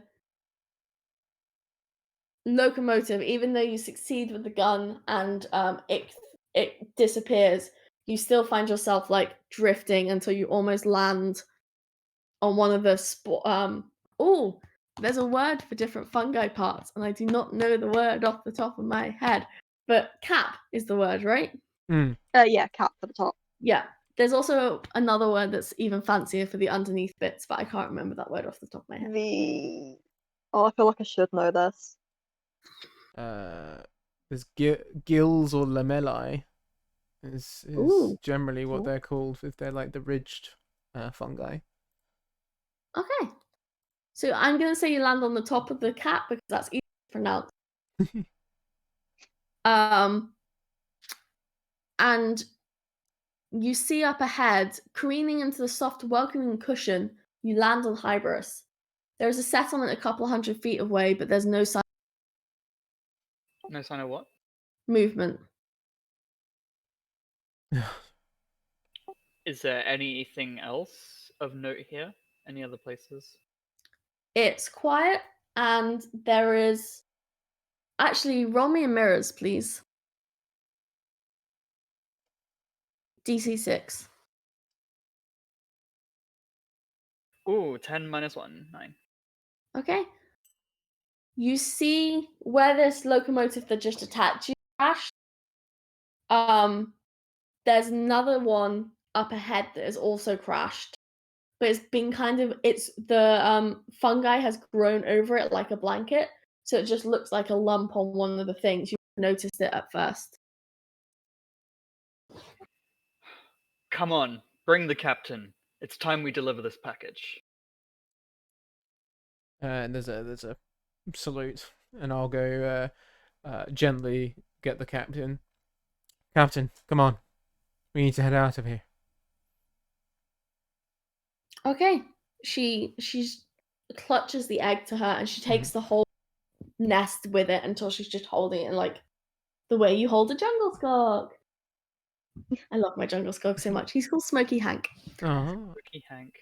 And she clambers off, and as you step onto the cushions, your feet slightly sink, and you leave like little poofs of spores emerge as you walk along. You hear a soft murmur come out from the settlement, and you just hear the word over and over again of welcome, welcome. It's just slightly sing-songy, slightly relaxing, slightly very eerie. Slightly very, that's a contradiction, but you know what I mean. I do know what you mean. Consider me spooked. Well, let's go to the crash ship first, I say. Yep. Okay. You get there and you have no idea how long it's been here. You don't know how quickly the fungi grow. But like glancing back at Mariana's vice, the little like wheels on the base have already begun to like have this like downy mucus begin to grow up around them. Even though you've only been here a couple of minutes. Gross. It's like gluing the buildings to the surface, like this locomotive. Yeah.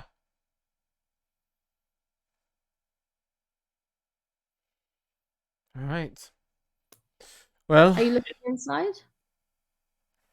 Yeah. Yeah.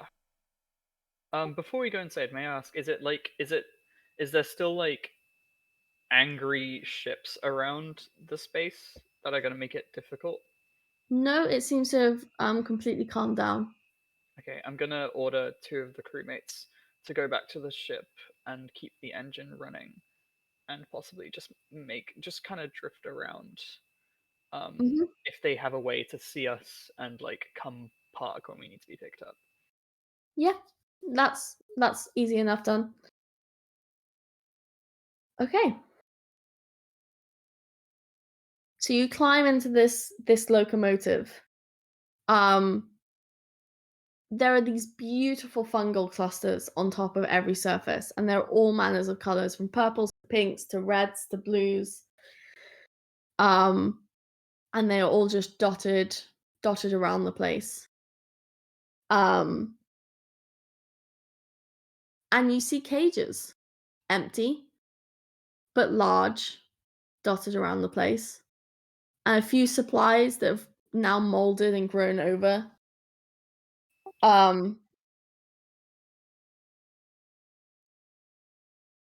It's not hard for you to figure out that this is probably the ship that brought the caretaker here, just because of the outfittings and general, what's the word? Decoration. Yeah. It looks very similar to their house and all the tent in Polymeres and Plenties. I hadn't confirmed that, but now I've confirmed it that wherever they go, they leave cages. I don't think they're going to be one step ahead of us this time. Let's hope not. I'd rather not find out they've gone back to New Winchester. And started a new apartment for a whole second one shot. Before we leave, just a quick discern of the area. No person, body, animal in this vessel. All empty. Yeah, I won't make you roll for it. That's easy enough for you to find out. Are there any like papers or bookkeeping of the vessel that I can find before I leave? It's all gone slightly moldy. In fact, like, yeah, I'd say it's molded beyond recognition. Okay. We'll leave the ship, I think, right? Yep. Welcome.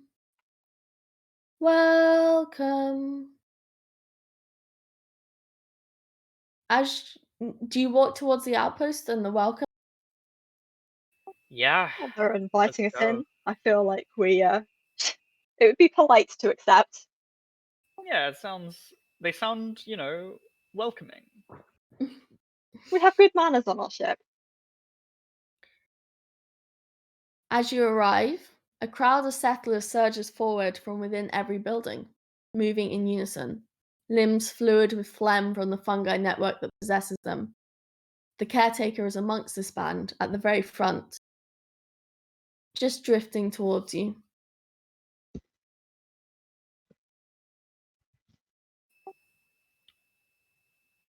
Caretaker?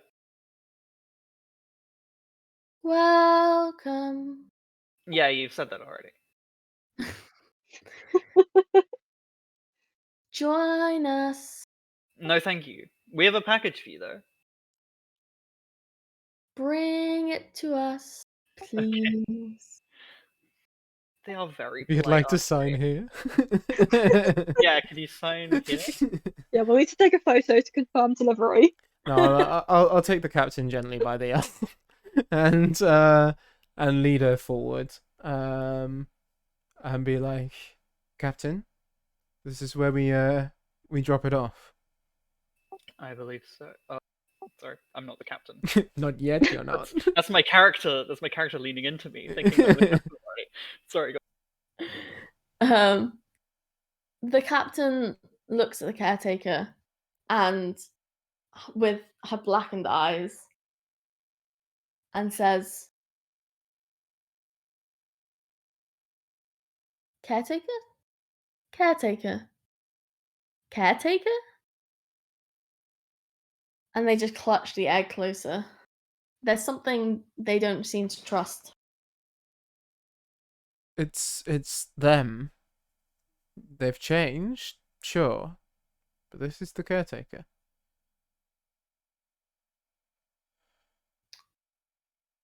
Okay, caretaker. Roll me a convince, please.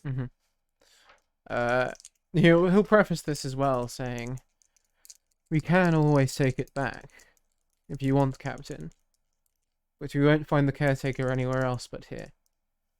And I'll do the hearts. That's a 2.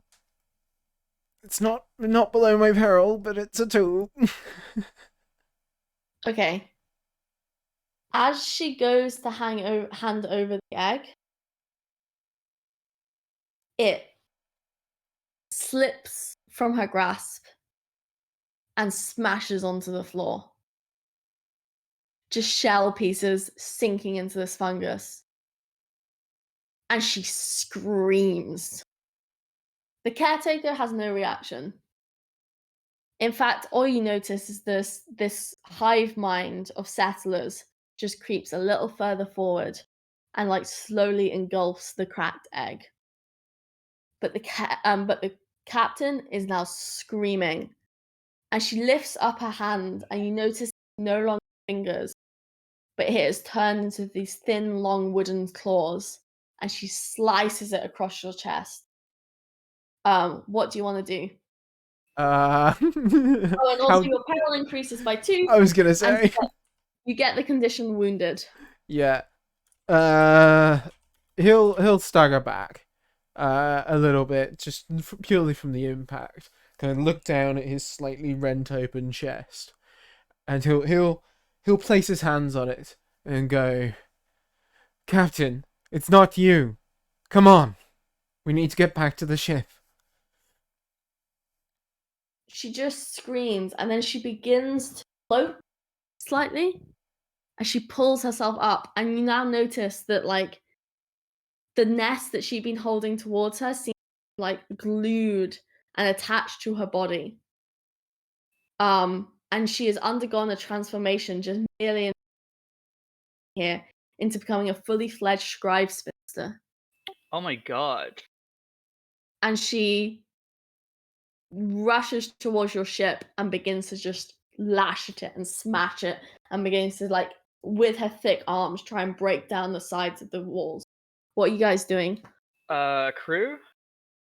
Permission to meet Crew me? are all huddling and... Oh, they all followed you, yes. Oh, wait, okay, you said the ship was flying. She is also flying.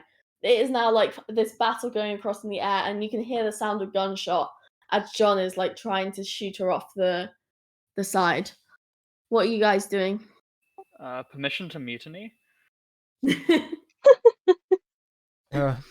He's kind of a bit winded and kind of standing there, pressing into the cuts on his chest. He's going, "I don't think it's mutiny at this point. Go ahead." All right, let's take as many weapons as we have, and how difficult is it to hit the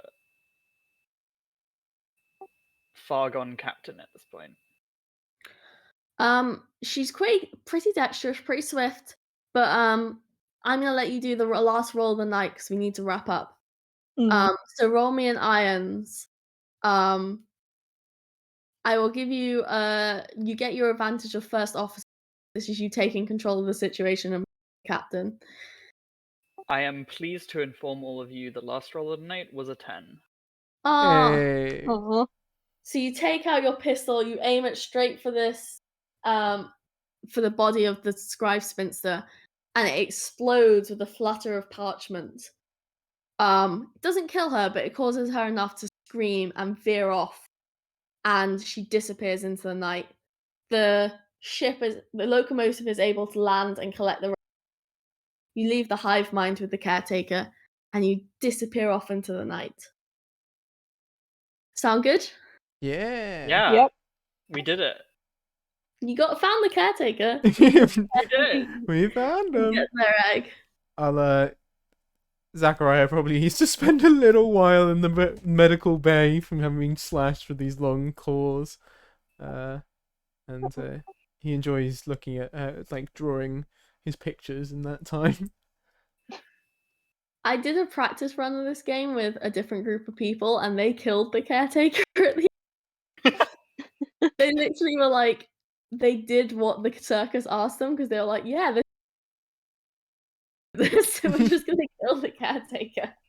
I was not expecting that, but that was a possible outcome. I mean, yeah, it would have been probably a nice outcome as well, given his state and their state currently. Yeah. But thank you everyone for playing, and thank you everyone for watching, and thank you for everyone donating. Yay, £1,000. Woo! £1,000? It's ridiculous. £1,000. Wait, that's the second time I've heard this reference.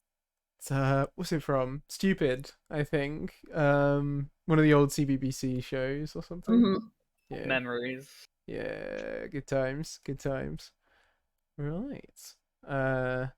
Well, we can either stall for a little bit, or we've got 5 minutes, right? Yeah, or I can run some videos whilst I do some transition, or I can stall by myself.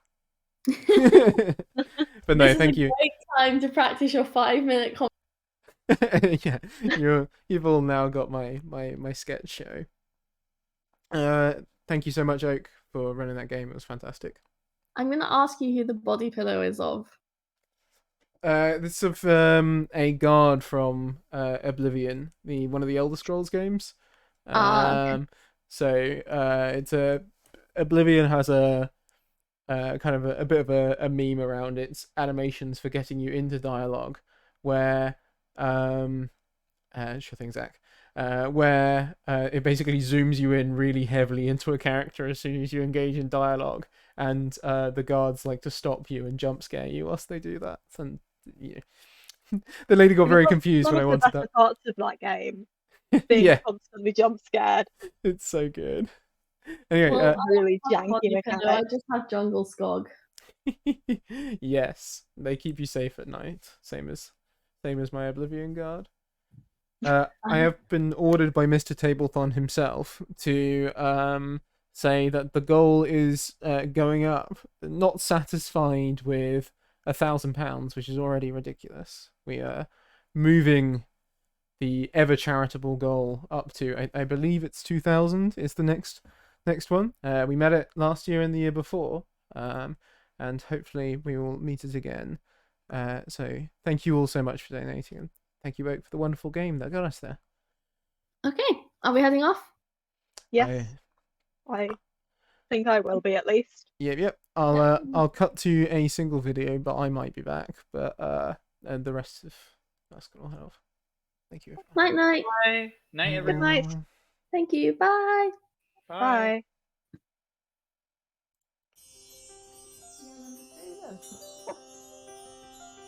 For people she knows, she says hello by smiles and that whole body rocking music, getting quite excited.